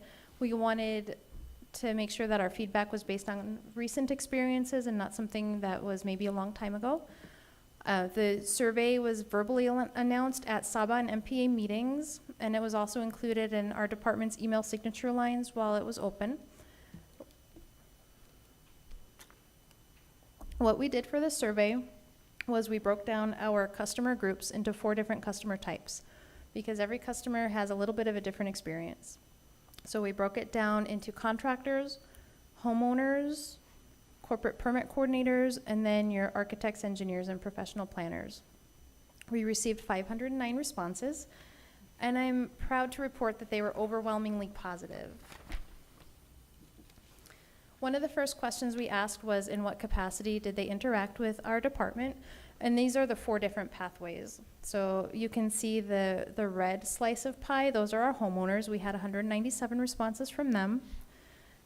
The lighter blue, we had 103. Those are our architects, engineers, and planning professionals. We had 99 contractors and 26 corporate permit coordinators. And Anna, for the homeowners, can you just give me an example? Is that solar, pools? No ADUs probably yet, but. We did have a few, actually. Oh. The homeowners are usually the small projects, the small ramadas, the remodels, anything where your contractor's not applying for you. Oh. So the homeowner's acting as the applicant. They're the ones interacting with our staff, scheduling inspections, submitting permits. Oh, okay. Yep. So for each of these groups, we tailored the questions specifically, and we wanted to make sure that we captured their experiences correctly. We'll start with our corporate permit coordinators. So these are people who work for, say, the large pool companies, the large solar companies, the home builders, and they just submit permits. That's their job. So I know it's hard to read, it's very small. The yellow and green lines are good and excellent. Good is yellow, green is excellent. So where you see those tall yellow and green lines, that's a good thing.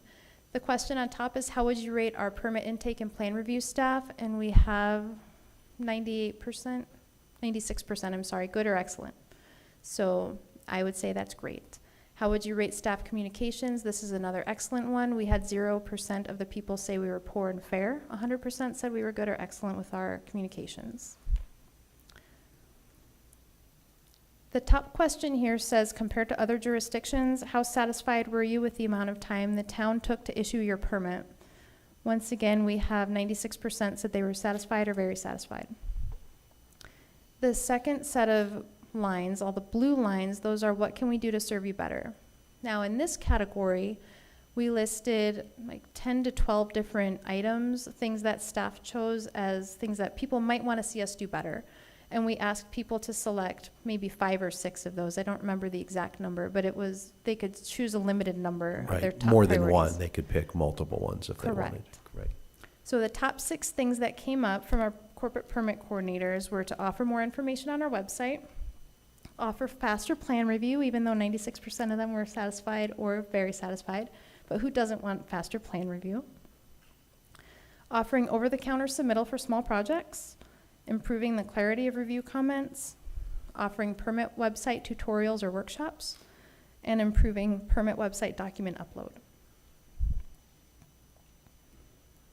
We'll move on to our architects, engineers, and planning professionals. So these are people who are submitting projects like subdivision plats, development plans, larger commercial structures that go through engineering. How would you rate our planning and zoning staff? We have 90% said good or excellent, and 4% said it was not applicable. They did not interact with planning and zoning. The bottom question is, how would you rate our building permit intake and plan review staff? Here we have 92% good or excellent, 2% said not applicable, and 6% said fair. Compared to other jurisdictions, how satisfied were you with the amount of time the town took to review your plat, development plan, or landscape plan? We have 97% satisfied or very satisfied, 2% not applicable, and only 3% dissatisfied. So on that slide, Anna, because that's the only time probably the satisfied was higher than the very satisfied, is that length of time probably because of plan review? Do you know how we stack up? Because you know I like faster, easier. cheaper, but faster is always something I'm looking for. Do you think that would be the one that would touch on the faster perspective? That's a good observation because you're right. Most of them had very satisfied, and this particular question has a few more who were satisfied. It's tough to speed up the plats and development plans because we have to send them to outside agencies for review. So it's something we could maybe take a few days off of in some cases, but in other cases where there's a lot of outside reviewers and they take a long time, there's not a lot we can do to control that. That's why we don't offer an expedited review for those types of projects. We do offer expedited review for building plans because it's all in-house. But it's really hard to send a plat out to, say, CenturyLink and say, you have 1 week to get it back to me, because they can say, you know, they can take as long as they want. They're under no obligation to follow our timeframes. Right. When you say we don't have expedited review, is that for certain segments that we don't offer that? Because I thought previously expedited review, we had that. It might be in the Rancho Cerritos specific plan, but then they had the option to pay for it to have expedited review. We don't have that across the board, that if someone wanted an expedited review and they wanted to pay for it, we don't allow that? Or did I misunderstand? So we offer expedited review for building plans, but not for the planning projects. And that's because of those outside reviews that are required at the planning stage. That we don't control. Once they're ready to build buildings and they have their building plans and that's all in-house, we do offer that expedited review. There's a special fee for it in the fee schedule, and then we get those out in about half the amount of time. Okay, thanks.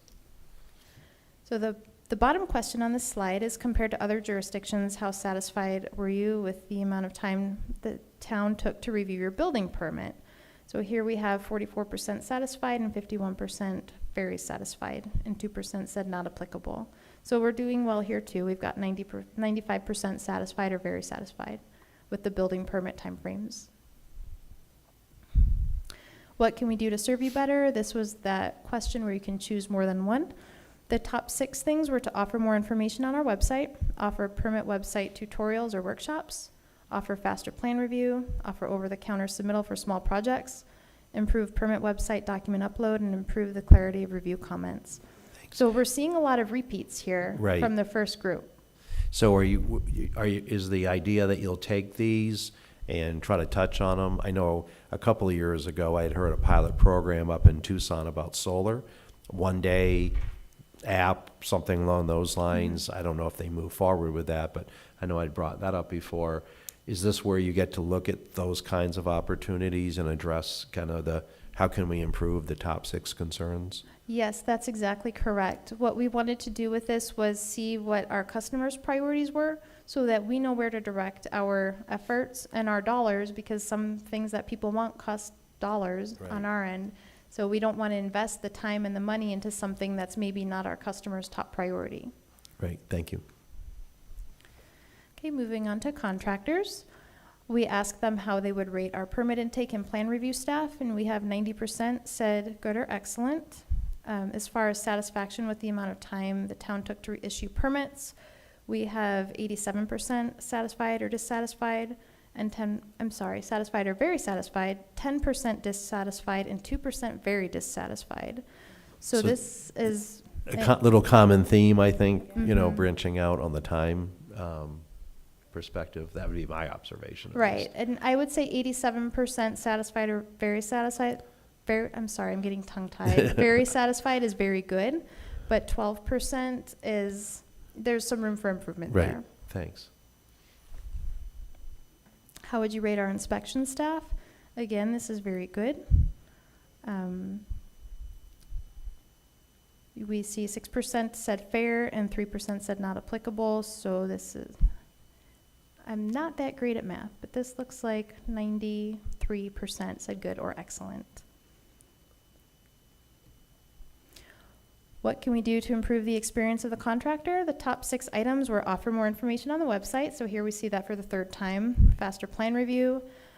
So again, this is one of those points where we saw that there was some room for improvement there. Offer permit website tutorials or workshops. Improve permit website document upload. Easier online scheduling of inspections. And offer over-the-counter submittal for small projects. Something that's come up a lot for us is virtual inspections, so we did include that on this list for people to choose from, and we had 6% of our customers choose that as one of their top priorities. So it did not make the top 6 with 6% of the vote.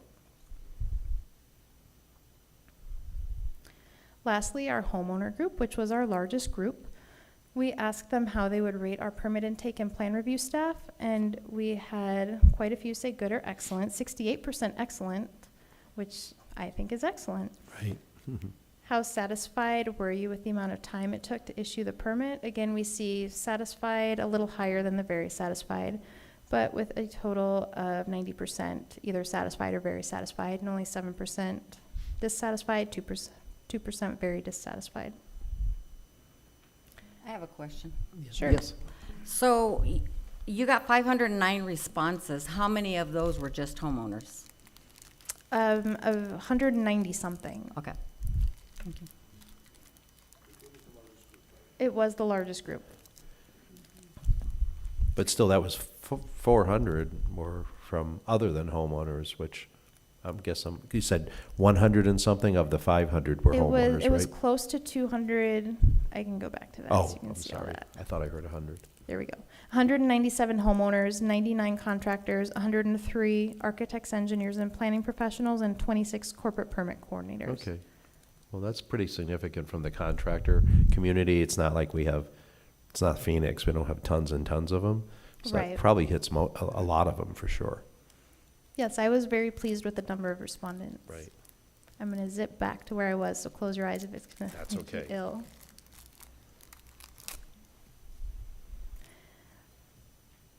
Okay, how would you rate our inspection services? 66% said excellent, 30% said good, and then we had 5% said poor or fair.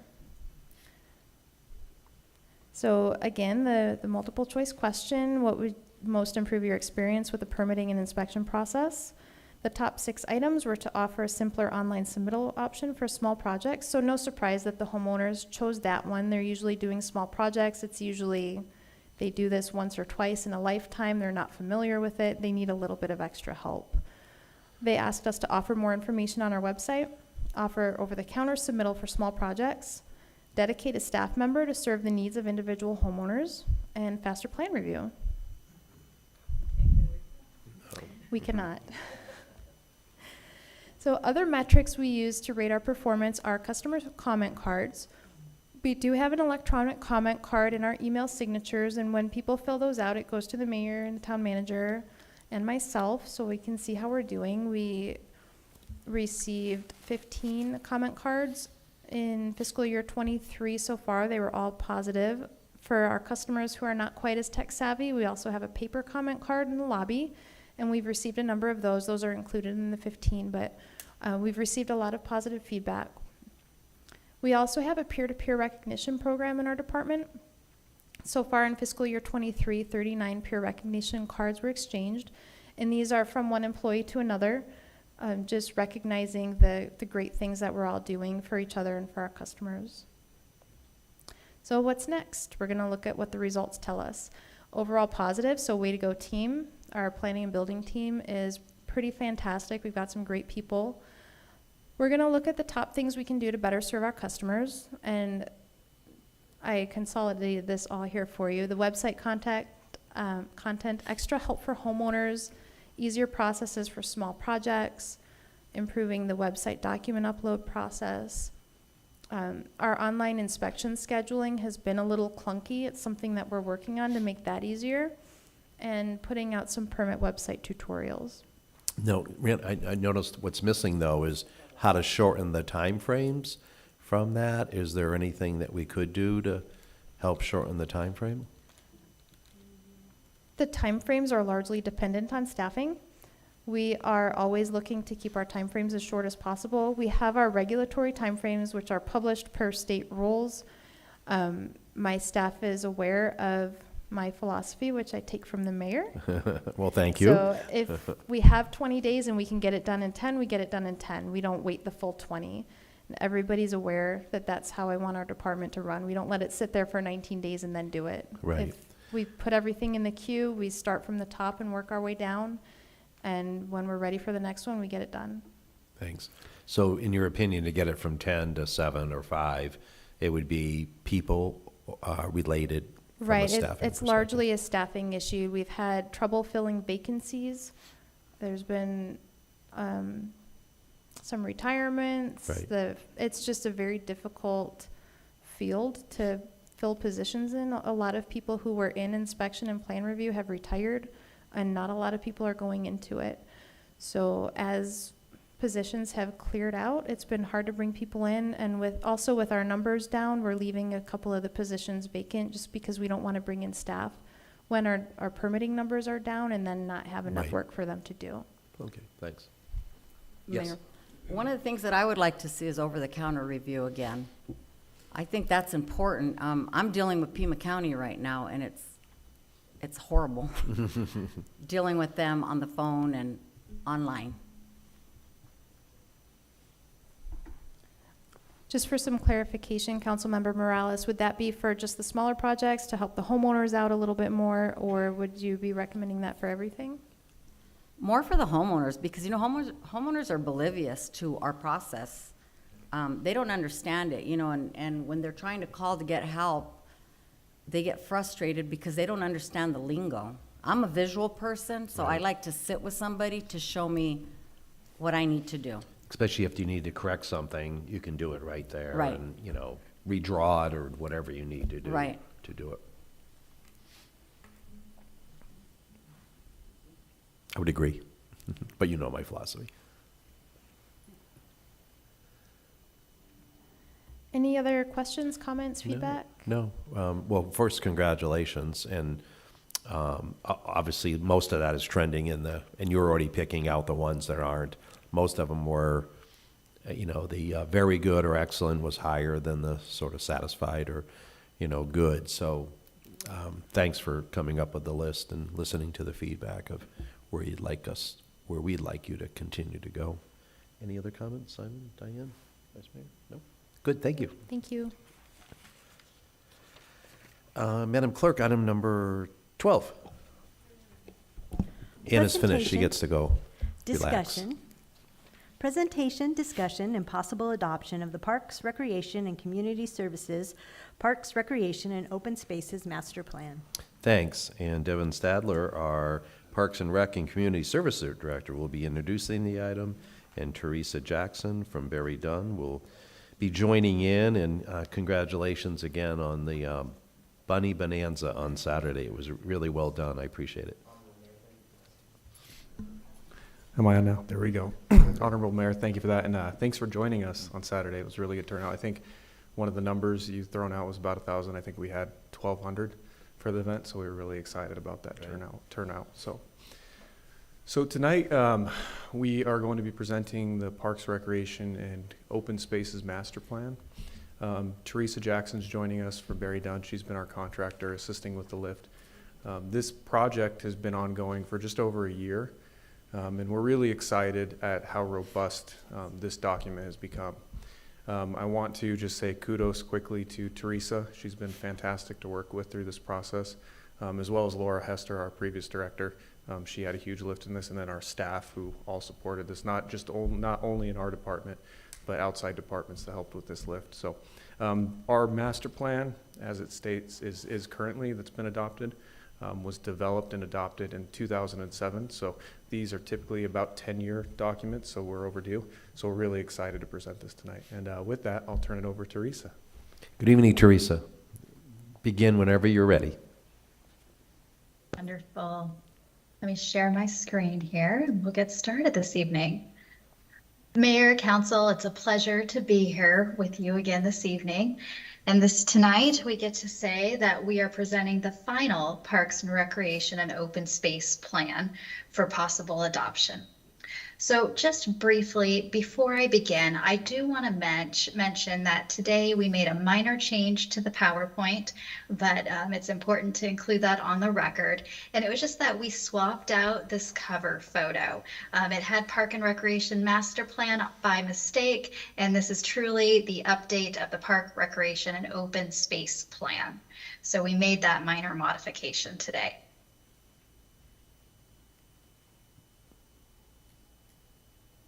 Oh, and I'm sorry, my screen froze for just a moment. There we go.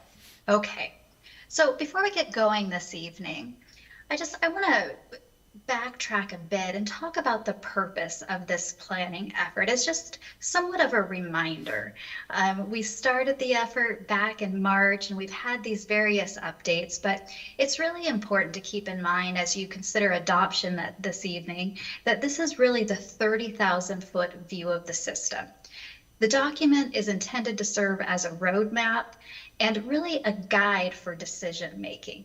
So it's a snapshot in time. We've collected a variety of data points so that we can make thoughtful recommendations about the future. We've engaged with your community to identify what their immediate needs are. But the reality is there are some moving targets, but hopefully this document will provide a roadmap for decision making, but still be nimble in addressing community needs. So really the plan identifies existing service gaps. It anticipates new and future recreation needs for your population that's continuing to grow. And then lastly, it develops a prioritization for new park and recreation facilities, acquisitions, and development. So tonight's presentation is relatively brief. However, I want to hit on a couple of items just to put things in perspective again before you consider adoption this evening. So as was mentioned, we kicked off this project about a year ago. It was March 2022. And the initial planning effort was really focused on trying to understand current conditions and what the needs of the community are. And that really allowed us to enter the engagement phase to know what questions we needed to ask your community. And so there were a variety of community engagement options available. We held a number of focus group sessions with your user groups. We had stakeholder interviews. We were out at Fiesta Saharita back in April collecting information.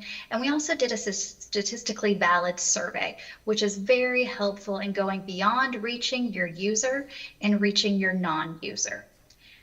Then once we concluded with the engagement, we really dove into our analysis work. So taking a look at the park inventory, your level of service, conducting a program analysis, and also doing some benchmarking against NRPA standards. And that's what led ultimately to late summer, early fall, the visioning portion of the project. And that's where we take those key findings and we start to develop a vision for the future, that roadmap that will help guide your decision making. And then as we got into December, I was there with you in town and presented the full draft. So not only looking at those high level focus areas and themes and objectives, but really talking about the actionable items and the strategy to achieve objectives. And then here we are this evening, about a year into the planning process, delivering the final document. So briefly, I do want to highlight the 4 focus areas or pillars that were identified through the planning process.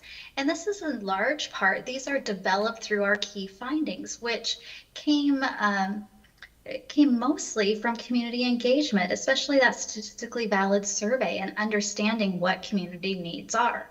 So the 4 pillars we identified and organized the plan with are organizational effectiveness, level of service and quality infrastructure, connected community, and fiscal responsibility. And if we take just a brief look, we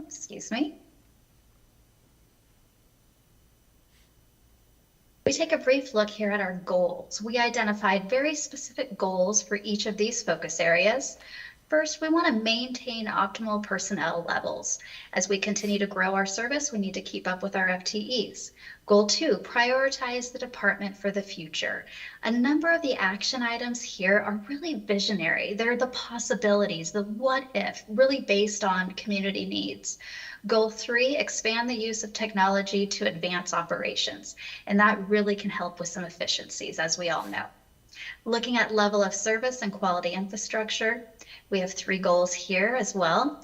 We have continued to maintain and improve existing facilities and amenities, but I will note your team is doing an excellent job as we were on site scoring facilities the various amenities were very consistent and scored very high.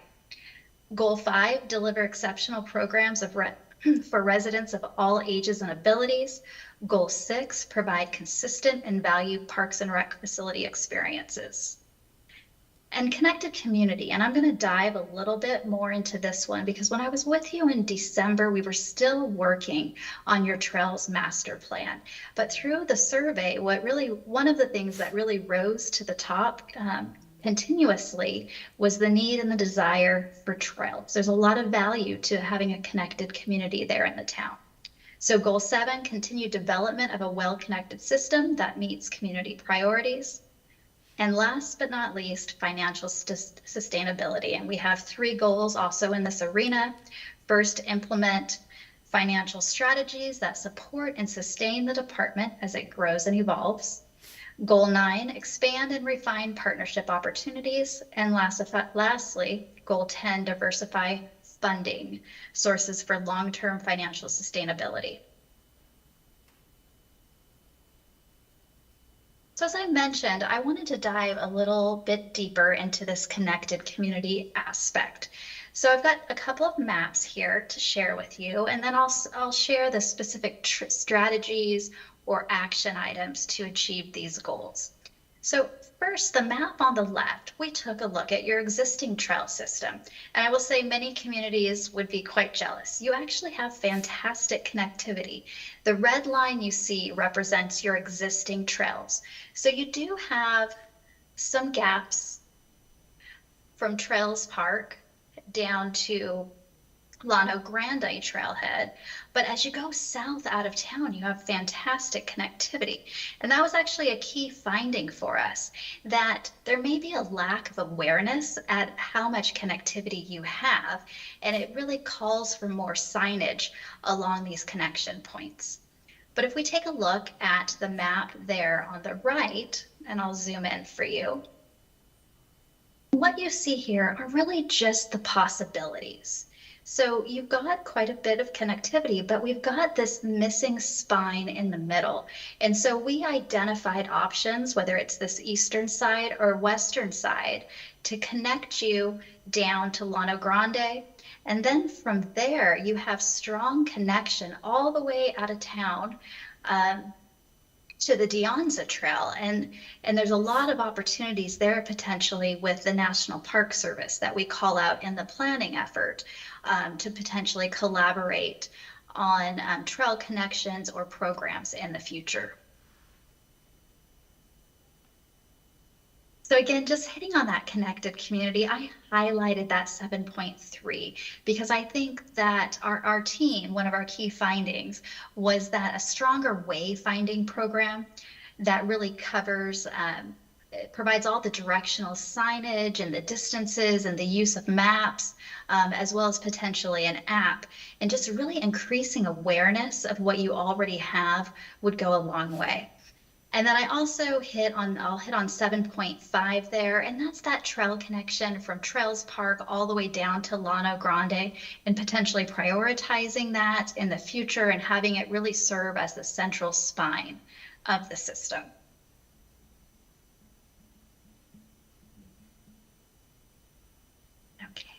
So I said the presentation would be a bit brief this evening. I'm happy to answer questions on any aspect of the planning effort.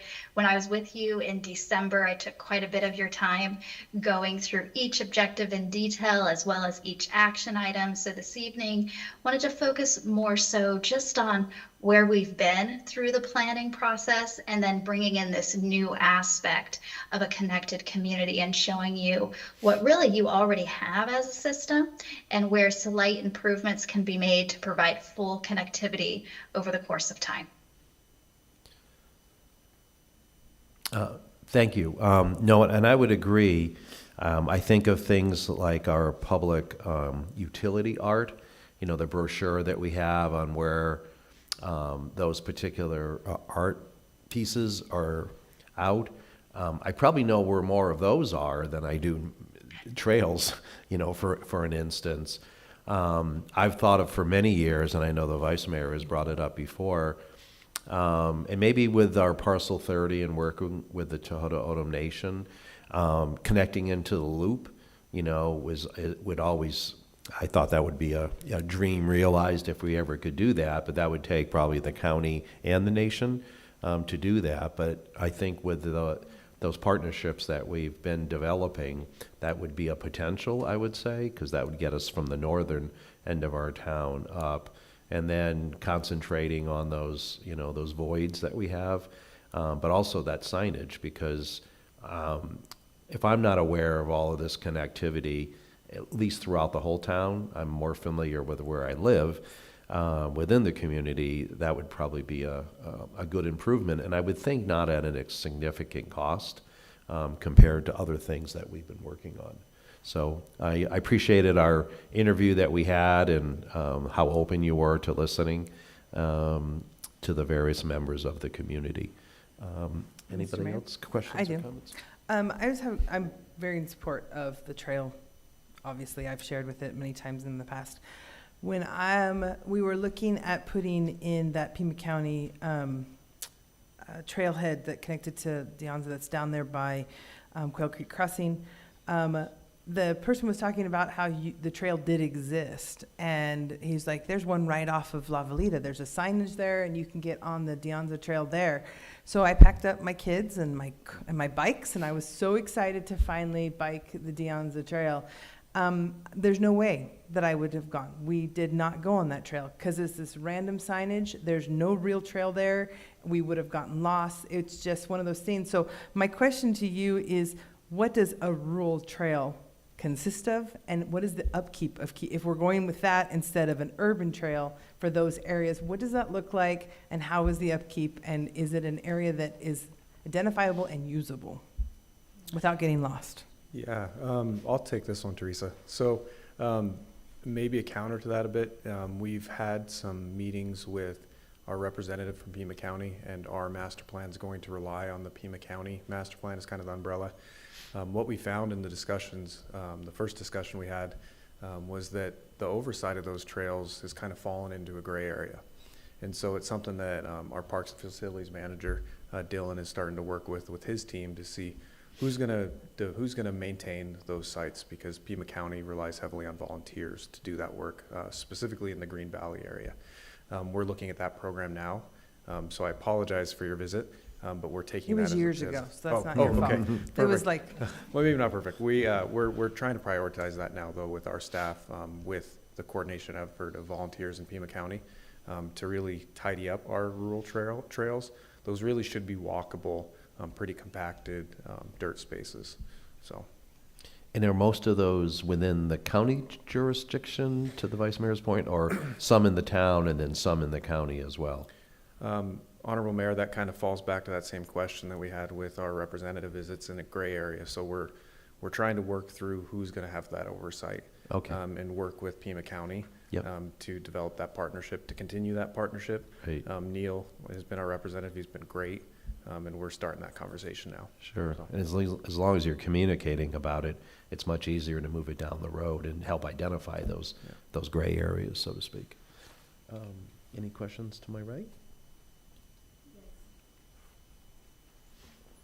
So I'd like to know, how far away are we from creating and implementing a wayfinding program covering signage, direction, distance, maps, and especially the app?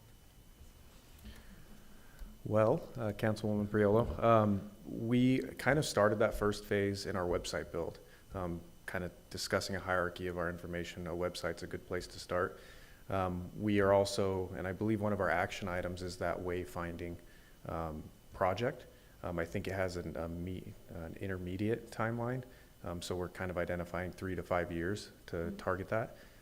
But that doesn't mean we're not starting now. We're trying to get that up electronically, and Teresa and Barry Dunn have presented us a really nice map that's going to be accessible to the public, and we intend to incorporate that into our website if this document gets through adoption. So things like that first phase wouldn't take 3 to 5 years to Correct. use a map that's already been identified and get it up on the website, but a full-blown consistent wayfaring, finding system might take a little bit longer, but it won't take that long to get some of the things implemented, correct? Honorable Mayor, Councilman Priolo, that's correct. So when we talk about a wayfinding project, we're not only talking about the public information online, easily accessible, but we're talking about full signage development, ease of access to the spaces, and that's a pretty big project. There's budget constraints as well that we have to navigate, but that's an item that we're looking at prioritizing. But the first part is adopting it tonight, correct? Correct. Okay, Councilmember Priolo. So, what needs to be in place first before you develop the app? A master plan is a good start. I think second to that would be getting our information squared away. The conversations we started with Pima County go a long way to getting us educated on what trail systems exist, where the entry points are, where the public can access those. And so there's quite a bit of lift through that project, through that process. But the hope is that as we start to get ourselves educated as a department, we can start to take on that project and get that information out to the public. So when do you see that manifesting? The conversations have started. Okay. So we do think that it's pretty priority. We know that there's lots of available trails that are not known, and so we want to get that information out. The intention is with a document like our master plan is that becomes publicly accessible. So this information is going to be out there for the public to see. Right. So we get it approved, get it identified, you're already having those conversations, find out who belongs to what, right? And then start jumping on the different bandwagons. If we're responsible for it, we move it forward. If they are, you have those good conversations and you get them moving forward on it as well. Mr. Mayor, that's correct. Thank you. Any other questions? Yes, I'm not Yes. done. Okay, continue. Yes. So what has to happen so Vice Mayor Kara, your point, I've always heard you speak about connectivity to the trails in Pima, and you mentioned the Tana Odom Nation and working with Pima County. When does all of that happen? When do we start facilitating that? Yeah, Councilwoman Priolo, I'm not comfortable giving you a timeline on that project because it's pretty lengthy. Okay. I will tell you that the Pima County, I believe their master plan is called the Rural Trails Master Plan, does have a component there that identifies Sahuarita being connected to the loop in Tucson at some Right. point. But there's a lot of navigating to get to that point. Right. So the cherry that I can give is that those conversations have started. We're investigating to see what the reality is. And we will definitely report back as we become educated and understand the scope. Yeah, that definitely is the highest lift because That's that's the the, highest one? yeah, Okay. because it's the most out of our control. Pima County has the overseer of it, but the nation would have the land that we would have to navigate through there. And that's why I was excited about Parcel 30 and the remediation area because they have good, Freeport-McMoran has good connections with the nation. So I see that as, from my perspective, I see that sort of the first step, build that relationship, and then work with the nation to actually make that happen. That was my next question. Are the relationships in place that we can progress forward even if it's an inch at a time? Yeah, and that is a department, Councilman Priolo. As a department, we are trying to build and maintain those relationships. And I am as well. It's probably the hardest lift because they have 1 million acres, out there that they have oversight over. So it's a matter of just sort of getting on their radar. But through the work of the Pima Association of Governments and RTA, Chairman Norris serves on that. So that's always something I try to keep on their radar. But they have many great needs, helping their nation. But I'm certainly trying to keep as best I can that alive. Mr. Mayor, I was going to say that there is something to be said about using public pressure and desire. There are we have some sitting in here of bikers. They have I forget, Pima County Bike. There's a commission because we have somebody from our group, from our town that's on that. There is something to be said about using, that's you. All right. Public pressure and how we can help help get the community involved with the desire for this, because I think the desire is there. There's just not been something that's been catalytic to bring them together to start asking Pima County to look at us, because it's time that they start looking at us. Exactly. And actually, just last week, Tom and I met with Devin and Dylan and talking about connectivity, things that are there that need some development. And so, you know, I think we've started this partnership, so I think this is going to hopefully go forward. Absolutely. Any other questions, Councilmember Priolo, or anybody else? No, you're done? No, Mr. Mayor. Yes, sir. Move to adopt the Parks and Recreation and Community Services Open Spaces Master Plan. I'll second, but I also wanted to make one comment first, if that's all right. Continue. This map I enjoyed. I think it's good. The one that has the potential, the proposed trails or whatever. If this is something going out to the community, I would recommend making the current trails, the ones that are existing, a brighter color so that they can see why we're making those trails. Because I was looking at them a little closer. I'm like, oh, that's where one of the trail ends, the existing trail. So it would be helpful when we send it out to the public to make that a more defined line in there. That was just one of those bits. But I did second the motion. Yeah. Any further discussion? All those in favor signify by aye. Aye. Any opposed? Aye. No one opposed? Passes unanimously. Let me see. Thank you. Thank you, Teresa. Thank you, Barry Dunn, for all your hard work. And I'm assuming this relationship will not end because of this, and we will stay connected, and hopefully we get to show you someday all the advances that we would be making. Absolutely. I look forward. I'm going to be checking in every 6 months and see how the plan is moving along. Okay. Thank you. Thank you. Take care. It's been a pleasure. Thank you. Thank you, Teresa. Us as well. Item number 13, Madam Clerk. Presentation, discussion, and possible approval of the Parcel 30 park name. Thank you. And Mr. Pruitt, our Parks and Facilities Manager, will be presenting and leading this item. And as he comes to the podium, again, when I was out in Bunny Bonanza, you know, I was so thrilled. I have been so thrilled with the condition of our fields, and I know that does not come with a lot of hard work by our staff. I would probably say we probably have some of the finest fields in southern Arizona, and that doesn't happen by accident. And I've certainly seen the improvement of those. So please please pass on the thanks, and please keep up the good work. I know it's tough, especially in Arizona weather, with water issues and hot sun and things like that. So just thanks. You're doing a great job.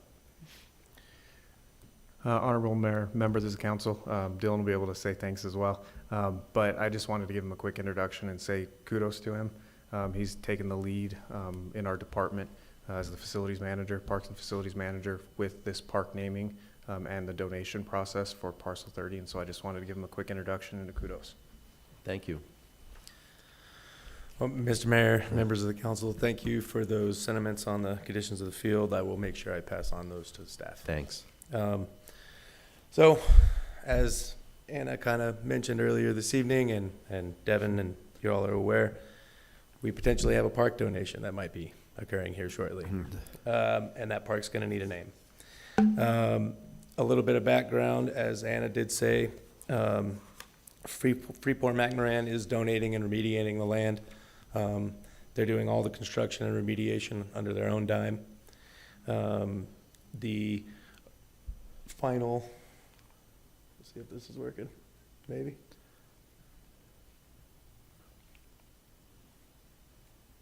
There we go. All right. The final map has been adopted, the site development plan has been adopted by Anna and her planning and building department.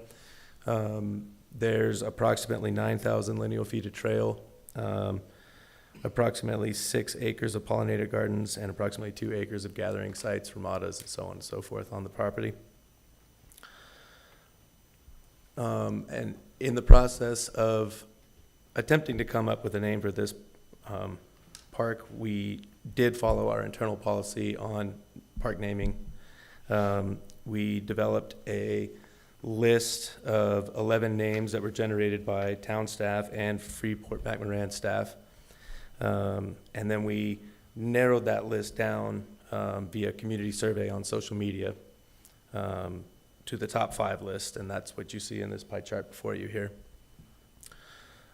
Those top 5 names were Man in the Maze Park, Coppermine Trails Park, Mountain View Trails Park, Happy Trails Park, and River Trails Park.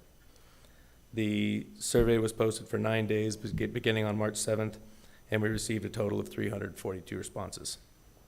Staff took those top 5 names that were voted on by social media and the good citizens of this town to our Parks and Recs Commission to vote on the top 3 on March 23rd or 22nd.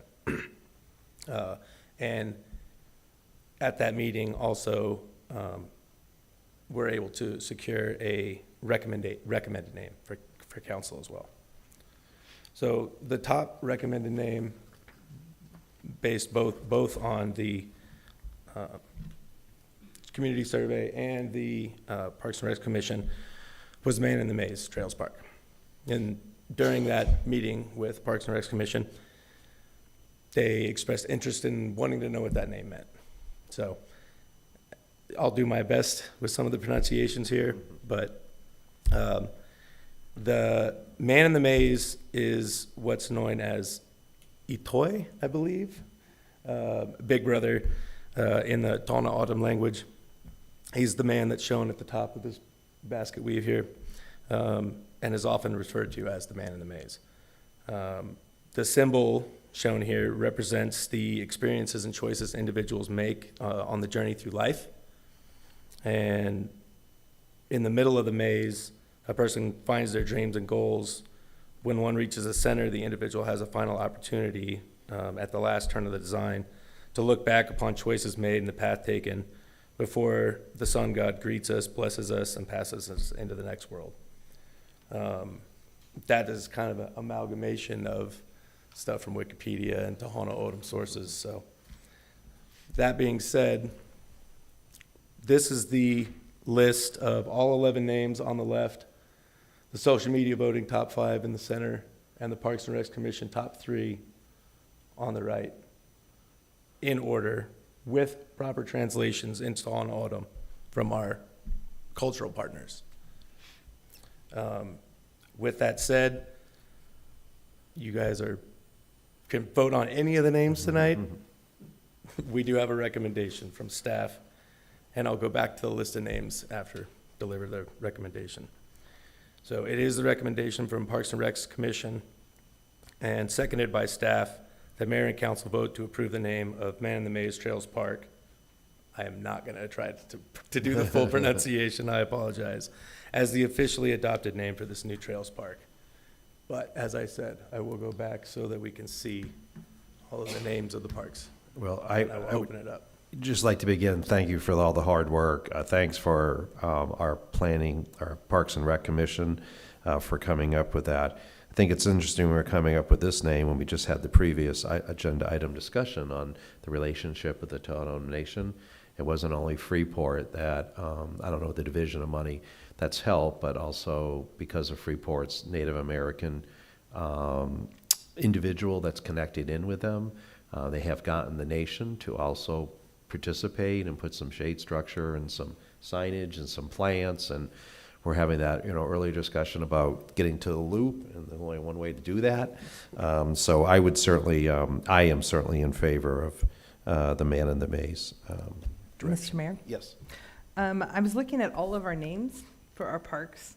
Wrightson Ridge Park, Twin Buttes Park, Cerrito Lake Park, Los Arroyos Park, Anza Trail Park, Quail Creek Crossing Park, North Santa Cruz Park, Animex Park are the names of our parks, and the significant number of those in the park's name tells you where the park is. And so I have concerns about naming a park that is not going to be it's not going to be our most popular park, first off, right? It's more of a natural, passive park, and we're naming it a park, and nobody's going to know where it is. They're going to immediately say it's the one off La Valida, right? It's a, so I am not against putting Man in the Maze. I'm just wondering if we do La Valida Man in the Maze Trail Park. Now I know people hate the long names, but I think it's important to associate where it's at, to make people to be like, they know where Twin Buttes Park is. Even if you've never been to Twin Buttes Park, you know the general direction that you're going to get there.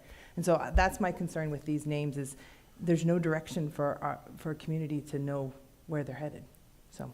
Yep, thanks for that input. Yeah, I think it would be long.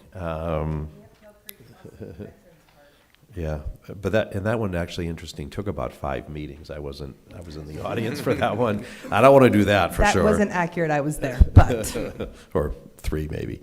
But I'm still, you know, comfortable with Man in the Maze. I think it would be something unique. That relationship to me is unique. I do get the point of a lot of them we can find because of where they are. But even when I say North Santa Cruz, you know, the Santa Cruz runs the whole length of it.